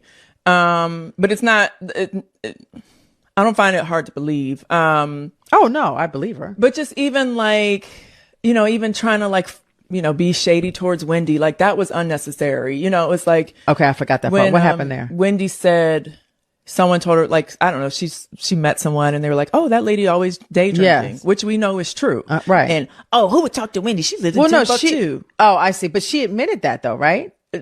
She admitted it happened 20 years ago in Legal Seafood. Okay. Do you know what I mean? And then, but I'm just saying her throwing a dig at Wendy because she lives far away and who would talk to Wendy? That was unnecessary. It was, let's just take accountability and let's not deflect. Let's just kind of, address the topic head on and be kind of remorseful.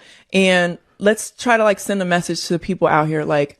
I am sorry because I know a lot of people have lost loved ones from drunk drivers, and that is never okay. Yeah. Because she even tried to not even say that she was drunk. Like this, I don't know. It was weird. She tried to downplay. Andy said, "Oh, you had 4 DUIs." No, I had 2. Like, and the other one were, I don't know. You know what I mean? It's like, it's just own it. Just own it. Look, I have to say this. I rewatched the interview today, the one-on-one that came, the season finale for Real Housewives of Potomac. And I will say I have a different feeling than when I first reviewed it last week. I kind of look at him like, wait a second. I gave her some grace because she admitted that she was going through addiction, Karen. And I was like, yes, it was 1 week later after she got out of jail, but she's been in jail for 6 months. So there should be a little bit more deeper reflection. So in some ways, I do agree with regular Robin on this, but I see what people are saying in the comment section. Like, you can't talk about deflection when we talk about the Juan Dixon of it all. But that's just my thoughts. I will start with you, Alex, in regards to what were your thoughts on Karen's one-on-one and your thoughts on what Rob with Rob just had to say. Karen's one-on-one disappointed me, and I thought the whole thing turned into a study of white male expressals of dismissal. Because every time she would lie, Andy would go, yeah. I mean, they like when he starts giving those one-word jerk answers, it was fun. It was like I felt like it was an anthropologist. I was like, wow, I am seeing it, and like because he's been through this with Dorinda and Luann, and I'm sure some others we may not know about, the level of like what did he ask? He asked, what is the prescription? Oh, I can't say that. I could get sued. Like when she was just like skirting around the issue, he was like, okay, yeah. So let's move on. And I kind of felt like we're not going to get anywhere with this, so we can move on. Yeah. For Rob, who I asked for accountability for your own sober actions at BravoCon, you couldn't be accountable to the audience that you came to do a Q&A section for. It's not like you got there and they surprised you and said, okay, we just gonna have some random people. You knew it when you signed up for the check, which your household clearly needs. But then you're gonna say, I'm not gonna ask questions. So you are the last person to tell Karen who she needs to own up to when you're addicted to being treated poorly. Why don't you go to somewhere for that? Go somewhere for your addiction to a man that doesn't want you. I would want treatment for that. You need to go to Promises Malibu for a man that doesn't want you and see if they can give you some therapy for that. Some self-esteem or something. Self-worth, self-respect, dignity.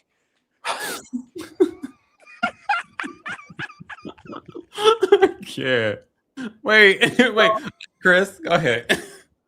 Well, I actually thought Robin echoed my sentiments. Like, I totally agreed with her. Like, I was really disappointed as a Karen Huger fan. I went to her one-woman show. I thought she did a great job, but I just wanted a little bit more accountability out of her. That's all. And I think this interview more so hurted her than helped her. That's my quick response to that. Like, I just really wish she would have just owned some things, like more so involving alcohol and not just pills, especially with the 4 DUIs thing. Like, oh, 2 of them was only me behind the wheel. But I'm just like, you had 4 instances involving alcohol where the law had to be involved. You have a problem. Yeah. You know? Yeah. I have to tell you, watching it a week later, it lands a little bit different. I'm just like, oh, Karen, this doesn't. And it's not even about accountability. I think everyone gets on people that say, oh, she didn't show any accountability. It's not about accountability. It's more so like, did you learn anything? Did you learn anything from this? How do we know you're not going to do this again? Yeah. I don't know if I believe that she won't do it again. I mean, right now, because she legally cannot drive, we probably won't see anything. But especially in 2026, when you can call an Uber, or the fact that you have the means to hire a driver, there should never be an instance of you getting behind the wheel and risking not just your life, but other people's lives. Yeah. But I get it. You know, the Housewives fans, they, you know, because they love someone, they will make excuses for anything and everyone. I just can't personally. I can't.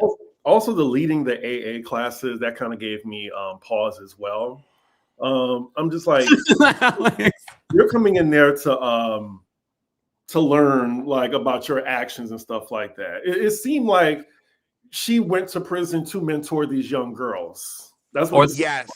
Or the statement that she says as soon as she walks in from prison, saying, like, she said to the young girls that are in their 20s, she's like, it took me 6 decades to get here. That doesn't land the way that you think it doesn't make sense.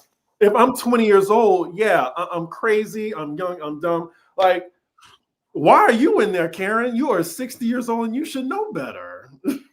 Because there's decades. Go ahead. Alex. There's no fool like an old fool.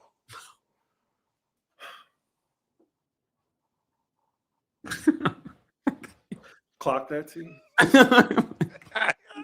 Here today. Guys, if you're not following our guest today, what are you doing? This is what you could get. This is what you will get, okay?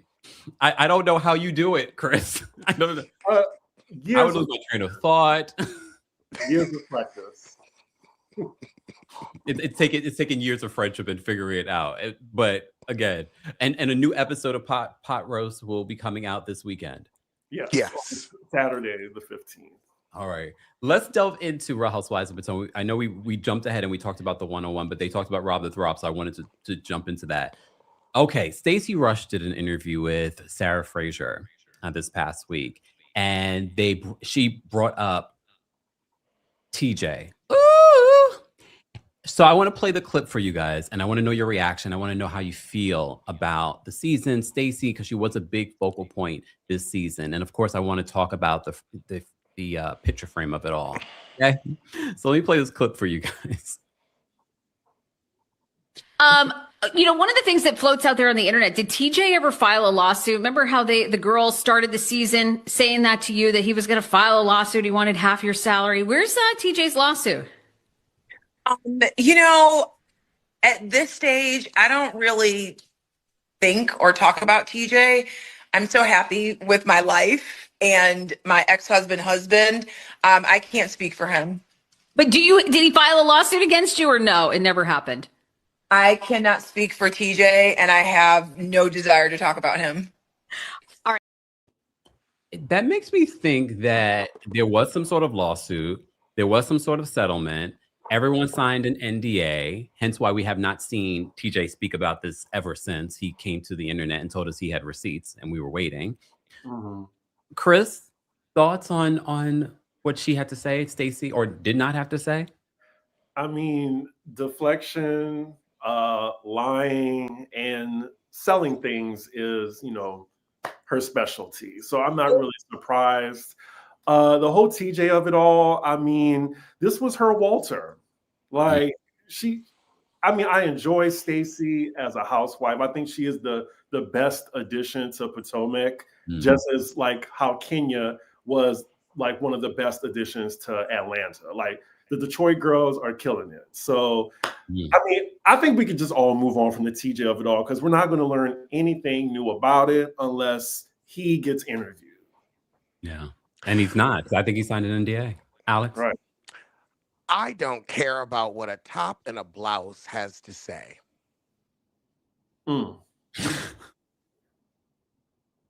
That's it? Like you're posing as a top, but you're dressing as a bottom. Figure yourself out. It's giving leotard, and I don't wear those. But I think that she hired TJ because she was going to get back with her husband. She needed a storyline to get on the show. And so she said, let me hire this nice gay gentleman so that my husband won't be jealous and nothing will go on. Okay. Well, I will, for legal reasons. He's never come out as homosexual. Well, that's true. But he did wear a see-through black blouse with culottes, with flowy culottes, to watch what happens live. So, you're absolutely right. I don't know what TJ prefers, he, she, they. I don't know. But I do know about that blouse and those culottes.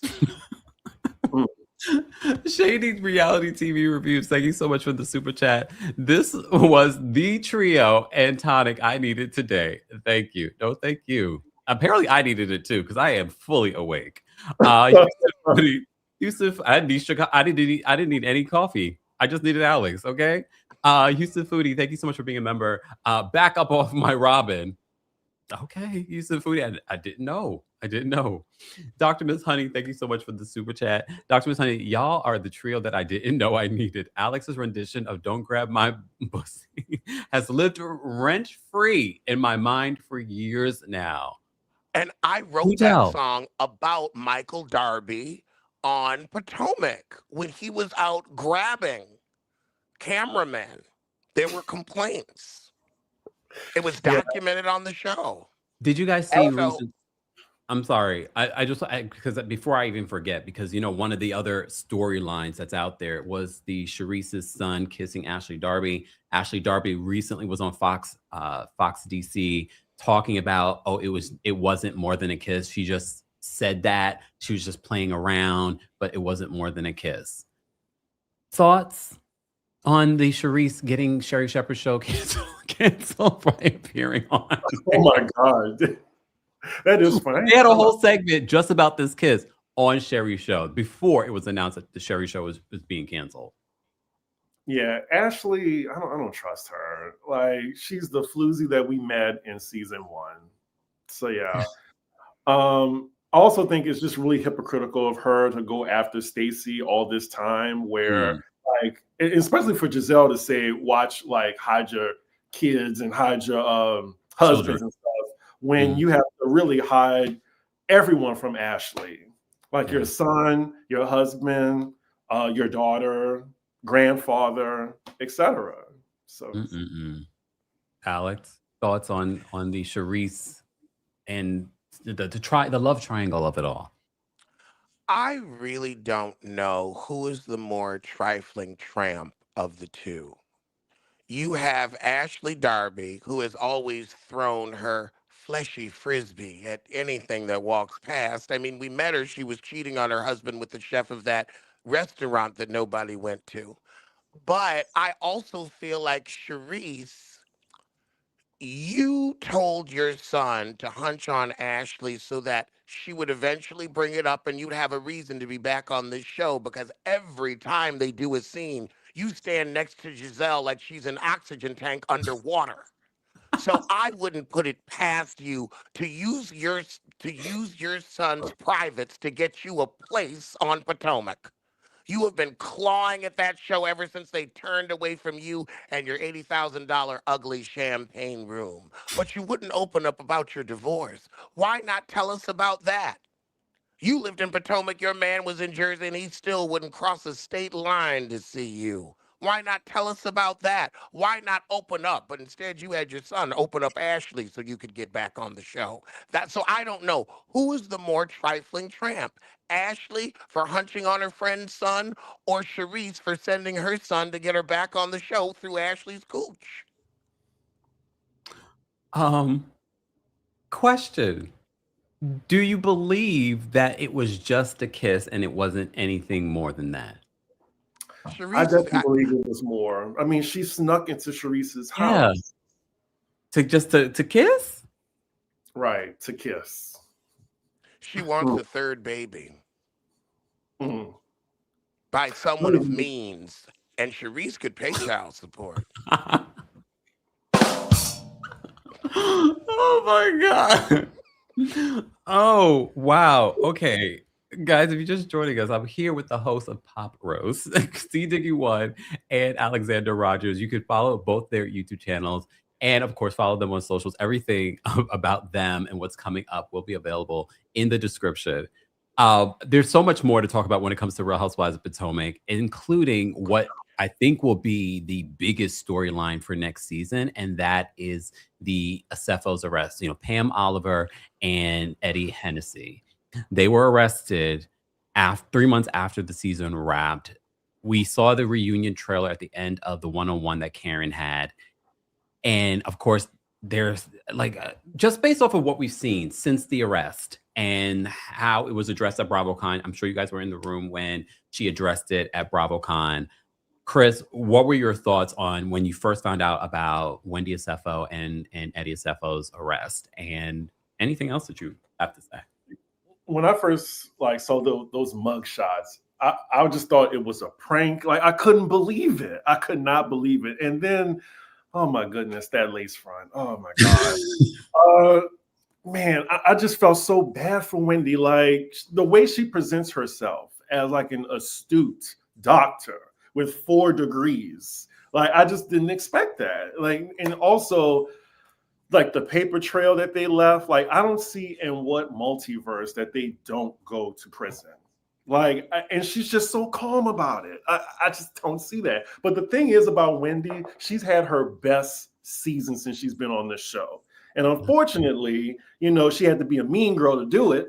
But if I was Angel and all that Cash Money stuff that she was talking about, Angel questioning her finances, coming for her like that, I would have took the gloves off if I was Angel. Like, this is gonna be her last season anyway. I would have went out with a bang. Like, I don't care. Like, look, I would have no mercy to Wendy, but we'll see. We will see. Alex, your thoughts on the mugshot heard around the world? I literally was around the world when this happened. I was in Amsterdam when people were hitting me up. Kempire, did you? I did not believe it either. I thought that we had learned so much more about hair and makeup since Drag Race season 3, but apparently that's where Wendy is getting her tips, her information, her tutorials. Because that I couldn't even focus on the charges, the 18 felonies, because that harsh seam around the forehead, like no makeup. Maybe I figured they got you when you was like taking your stuff off. Like you were either getting ready or taking off. That's what happened. That's what happened. You were at home, so you didn't have to be done up. But you could have just maybe grabbed a hat or something, let it be natural. You didn't have to do that. When I looked at the charges and I was reading, all 18 of them, I remembered Jussie Smollett. And I thought, here we have someone else with a poorly executed crime. The fact that there was not even any roof grit on the toilet these men supposedly leapt 8 feet to go into. The fact that you didn't think that none of the ring cameras in your cul-de-sac would catch something. And it was, for me, the fact that you not only had 3 insurance policies, which is illegal, but you tried to claim $450,000 from a home worth only $685, which to most insurance companies represents a total loss, meaning your house burned down to the ground. Normally, a $685,000 house doesn't have $450,000 worth of things in it, especially high-end jewelry and bags. And yours also did not. The fact that you tried to return stuff and then claim it on your insurance policy as if going off of a total loss wouldn't trip. Hey, let's make sure that they actually had this crap. It was just the arrogance and the ignorance intertwined blew my mind. Yeah. Like, yeah, all of that. All of that. Smarter than that. They should be smarter than that.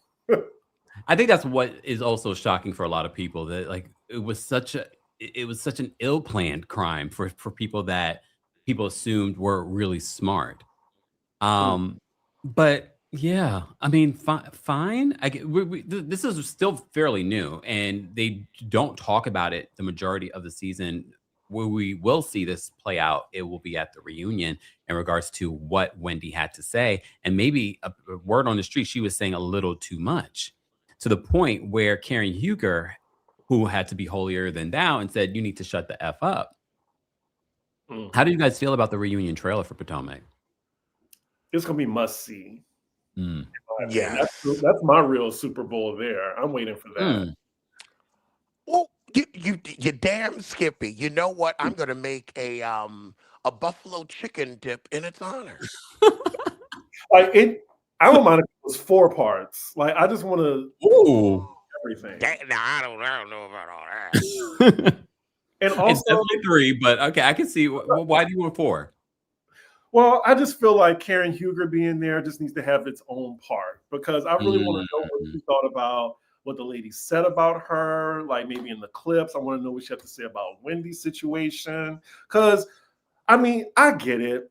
Like, we all had something to say about Karen Huger's legal situation. But now to see, like, Wendy's in that hot seat now, like, it's just going to be something. Yeah.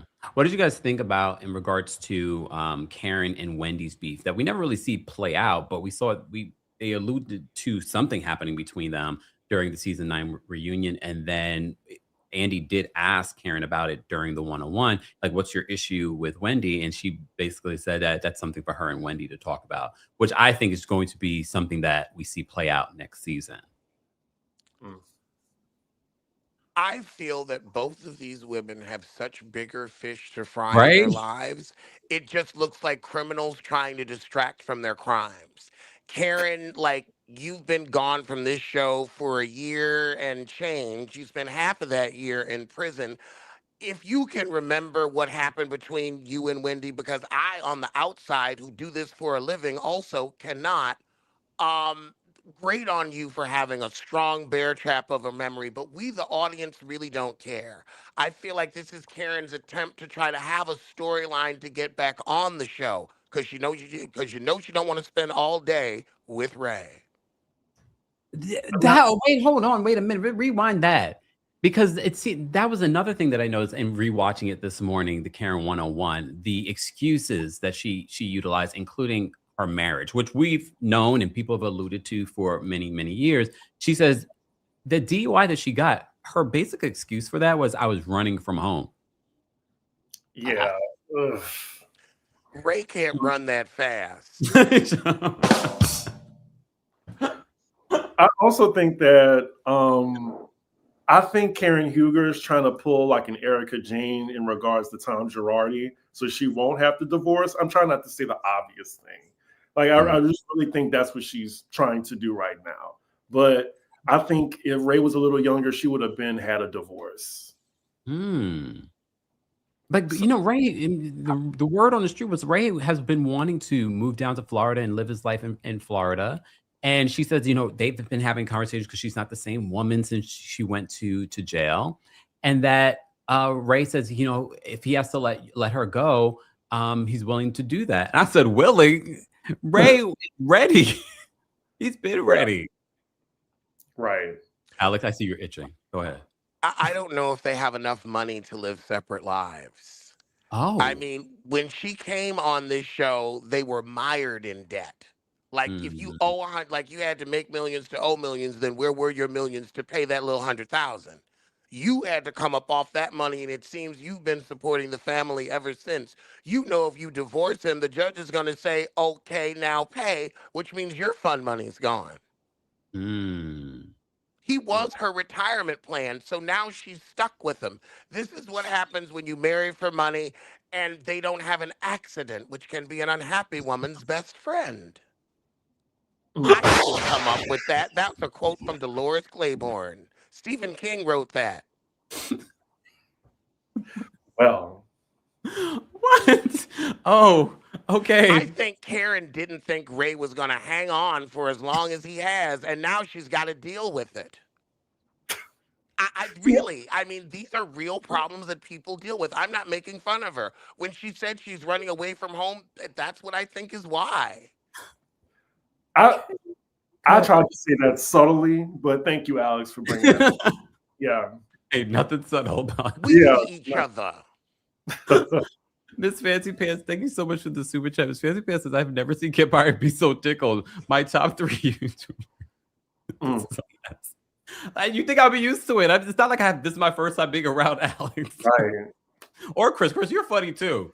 Reality Diamond. Hey, Freddie. Thank you so much for the super chat. Sharice and Ashley are lying to get Sharice back on RHOP. I'm not interested in this as a storyline. I'm so over them talking about. Hey, Reality Diamond. I saw you at BravoCon. Yes. Shout out to Freddie. Dibby, thank you so much for the super chat. Dibby says, I think Ashley knows her time is up. she's doing postseason press. And you know what I always say, when a housewife starts doing press after reunion, maybe the reunion, either she was probably really quiet and she doesn't think the edit will be in her favor. And that's why she's doing all this press after the reunion. So I find that to be very interesting. I also see anytime Ashley is brought up in like the blogs or anything like that, the comments are ripping her apart. This was her What do you guys think about her coming back next season as a possibility? I don't want it to happen. This was her worst season. She really doesn't even have a storyline, honestly. And I know like a lot of fans press her for that. She don't. And she just kept like just holding on to that Chris Samuels plot line for dear life. And it was just so stupid.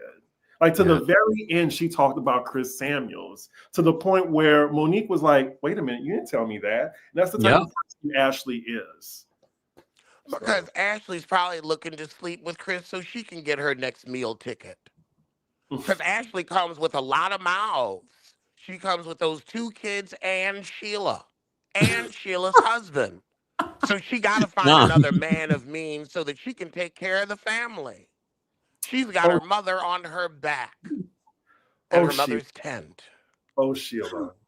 Sheila always catching strays. Always. From that bridge. Sheila raised that girl. Now, I agree with Candace. Candace said because Sheila raised that girl in a Quonset hut, she always will come and act with desperation, and that's why she married that Gollum. Although I'm like, now, Candace, you married a white man 2 clicks cuter, but let's not act like you weren't also shopping at Overseers R Us. Okay. All right, because I don't want to. I've already held my guests for like 2 hours already, guys. If you haven't already, be sure to like the video. It's an easy, free way of supporting the channel. Also, if you're listening to this on the Kempire podcast, be sure to give us a 5-star review on Apple Podcasts and on Spotify. And of course, make sure you're following our guests, Alexander Rodgers and C Diggy One, here on YouTube and on their socials. All their information will be available in the description. There's no way, though, if we're talking about Potomac, that we do not talk about Angel and that trip from hell. We have to talk about that. But before we get to that, since you brought up Monique, how did you guys feel about Monique's return as a friend of this season? I enjoyed Monique's presence on the show. I've always been a fan of Monique. I didn't like how, they all ganged up on her way out. Yes, she can have some more accountability when it comes to Candace. I really want them to like really one day have a sit down, but I feel like it's not going to happen. It's like me asking for Phaedra and Candy to sit down. It's not going to happen. Yeah. But Monique, I enjoyed her, but I want her to stay in a friend's role. I don't want her to be full-time. I think she's perfect. She's okay with that too. Yeah. It's a nice check, a nice little check. That she didn't want before. Right, exactly. Alex, your thoughts on Monique's return? I saw her this season and instantly realized why Love and Marriage DC was canceled. Like, that was what I got from her. I understand why she's not on television anymore. Without that mountain of a husband, you really don't have much of a storyline. Like, you're not showing your new relationship. We've seen enough of that damn my lazy moms, Mila Eve oils. You had to change the name because moms were so damn offended. I've seen enough of you hawking them oils like you're at the Harlem flea market. I could go to 125th for that. Christ. So Monique didn't do it for me. And again, she's a friend of. She don't have to share all that. And I think she's fine with that.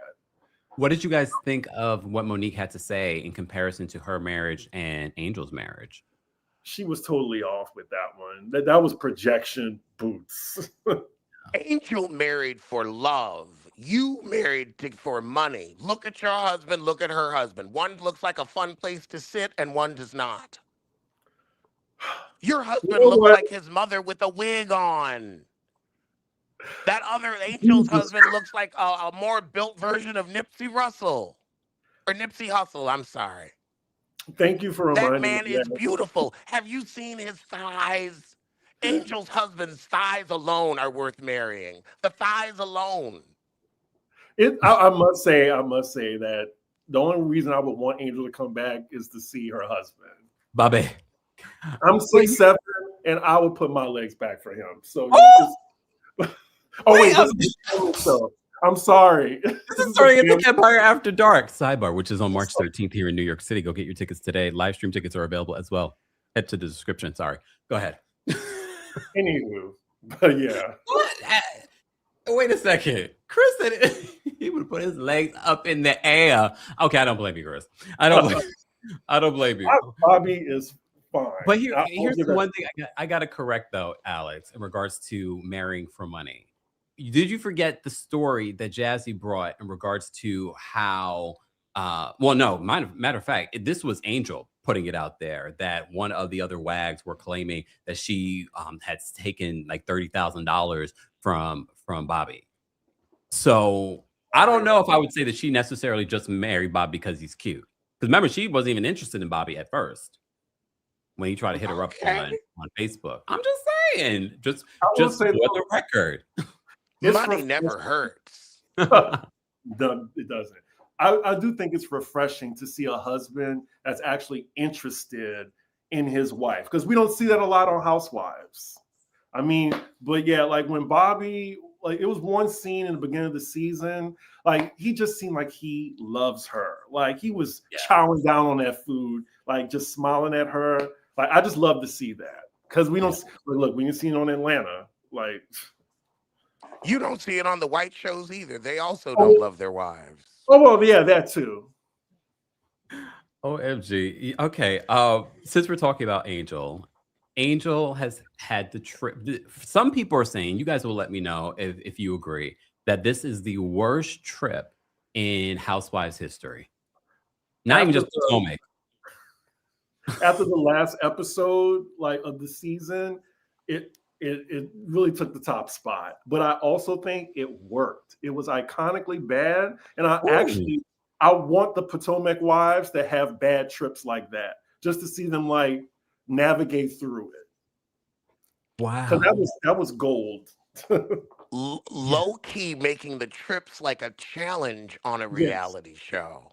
Let's maybe that's what Housewives needs to spice it up a bit.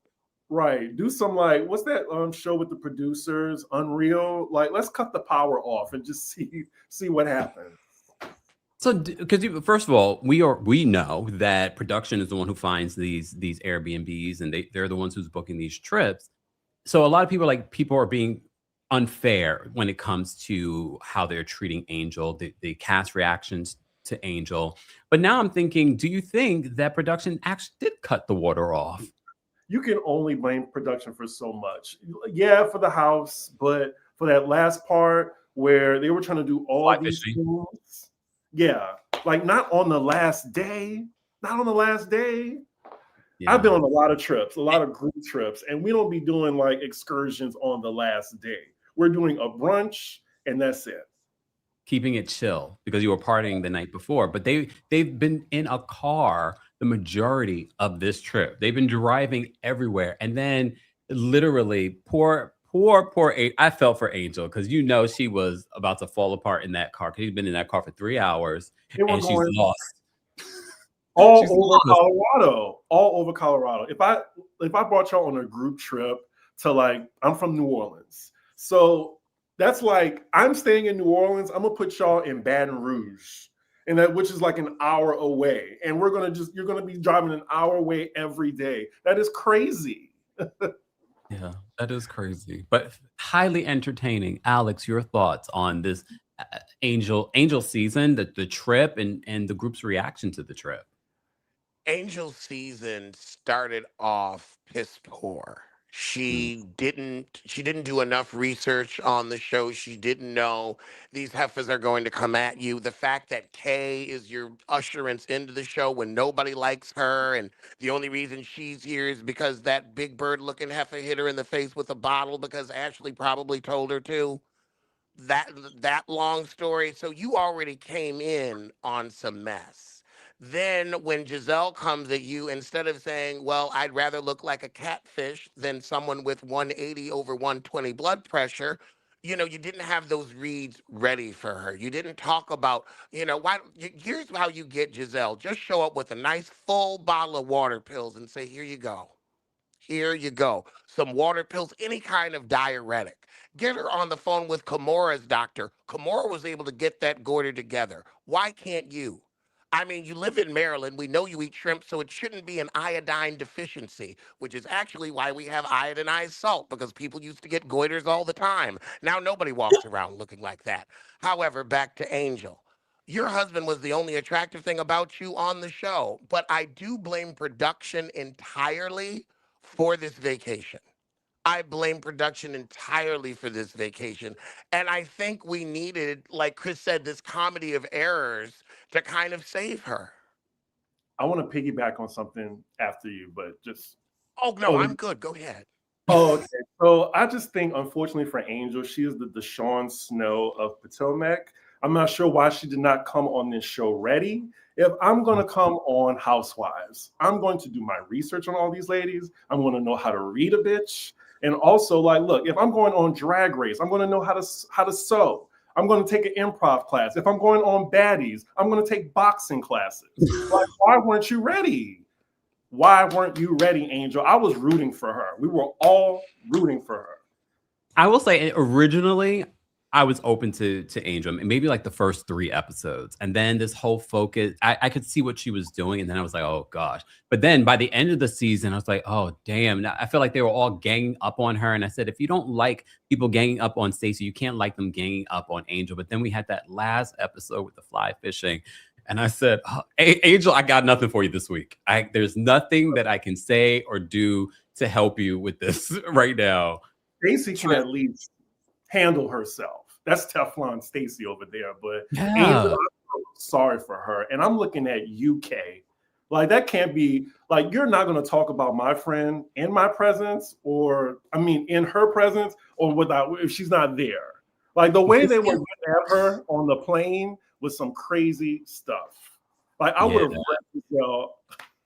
Angel, oh my God, she should have kicked word her on the off. street. People are saying that, I think she said this in the Angela Yee interview, is that Kay and Angel agreed that they wouldn't get involved in any of their like personal drama with the group. So that's the only thing that I could see. But if that's my real friend, there's no way I'm going to let you get beat up like that on that plane the way that they were doing to Angel. Because if that's my real friend, I'm like, no, I know we agreed, girl, that I wouldn't say anything, but I'm going to come to your defense. There's no way. But she's too busy.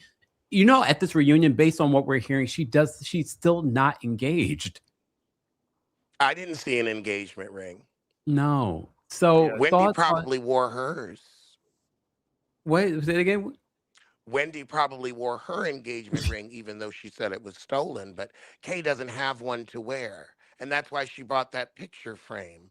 I just wish she could see that she's not in the picture when it comes to his life. Well, y'all did see that Jazzy basically says that Kay is basically the reason why that broke up Greg's marriage. We saw that from the reunion trailer. I need more explanation to that. Yes, I'd love to hear more. Can't wait. Well, but this needs to be Kay's last season, I think.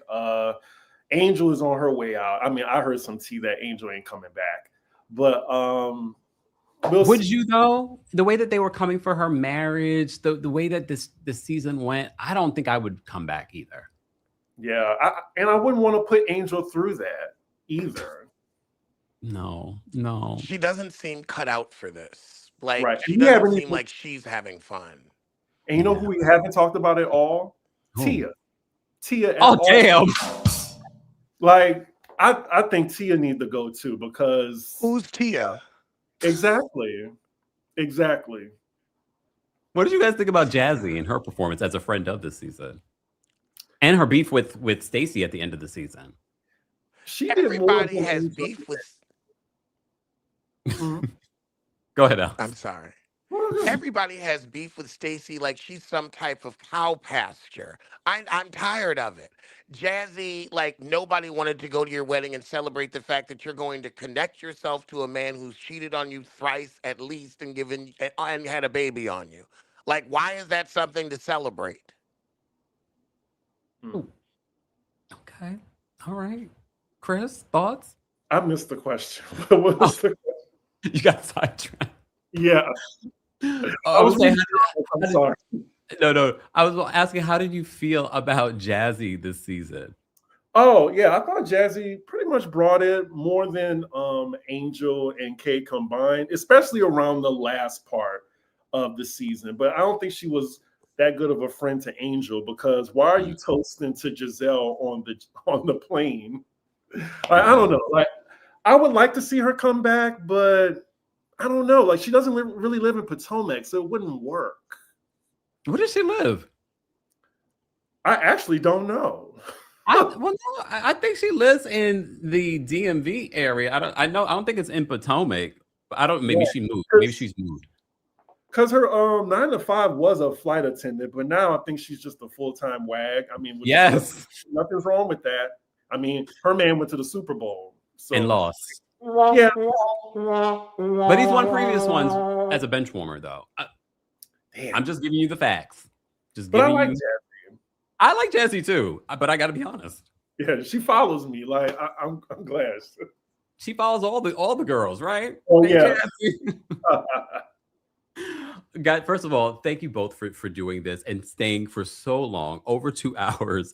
I have to go back and watch this because everyone's telling me that I need to, because I am just clutching my pearls this entire time. But I had such a good time having the conversation with you guys. Let them know what's coming up for each of you individually. I know you have your live together this weekend on Valentine's Day, but what is coming up for you individually, and where can people follow you? I'll start with you, Chris. Yeah, so you can follow me, CDiggy1. I'm on Instagram. I'm on Twitter, and most importantly, my YouTube channel. Like, I'm doing the Traders, Beverly Hills, like all the Housewives shows. Yeah, pretty much follow me on YouTube. I'm kind of like a black male version of Daria. That's my sense of humor. I'm very sarcastic. And yeah, you can find me on Alexander Rodgers' channel too, doing pop roasts 2 times a month. Yeah, I'm just happy to be here. We're happy to have you, Alexander. Yes. My YouTube channel is Alexander Rodgers. My TikTok is Alex D. Rodgers. I will be finishing up Palm Beach members only, just because I feel like it's kind of topical right now. And those women are fun to make fun of, especially since like one of the leads is from like some Ministan, but yet you want to be here going to Mar-a-Lago where they don't want you. It's fascinating to see. I mean, one of the girls looks like a Dora Delano, but I know you're anti-trans, but yet you've made yourself look like a very popular trans entertainer. Like, it's just odd to me. So I love to point things out like that out when I watch shows like that. And I cover Traders and all things Housewives along with Chris. So we'll see. We'll be noon on Saturday? Yes, Eastern. Okay. Well, okay. Eastern. Which will be early for you because you'll be in Vegas, Chris. Yeah. Oh, that's right. We can move it. We could do 1 or 2 if you need to. No, it's fine. Indica Kush, thank you so much for the super chat. 3 of my favorite guys. Alex is on a roll today. Yeah, my stomach is paying for it. How much he's had me laughing tonight. Paige, thank you so much for the super chat. Paige says, these rich men let their sugar babies, i.e. Ashley, Karen, and Monique, and lose them when they start making their own money. Teach, thank you so much for the super chat. Teach says, Contessa's hostess skills really emphasize that Angel made 0 effort to make this a great trip. She was more focused on showcasing her business than showing the ladies a good time, and her friends. Those men that were just sitting there looking at them, smoking. What did y'all think about that moment when she was going through their resume? That was so awkward. It was that also. I'm like, I'm sure they said something. I just feel like production decided to make it look weird because they can do that. Yeah. Represent yourself, legal. Thank you so much for super chat. This is my kind of carrying on. Apparently my kind too. Okay. I would like to thank my guests, Chris and Alexander, for being here. Guys, if you haven't already, be sure to follow them and be sure to like today's video. You can also hear it on the Kempire podcast. And don't forget the Kempire After Dark live show is happening next month, guys, March 13th at the Green 42. There is, of course, in-person tickets. Let's sell that show out in New York City and tri-state area. This is the only show of 2026 that I'm doing, but also there's a live stream ticket. So if you can't come and you want to watch from wherever that lady is from Miami, Palm Beach, you can watch from there too. All right, there's a live stream ticket. More ticket information will be available in the description. Thank you guys for being here. I will see you guys in the next one. Guys, don't go anywhere. Bye, y'all. Here we go now.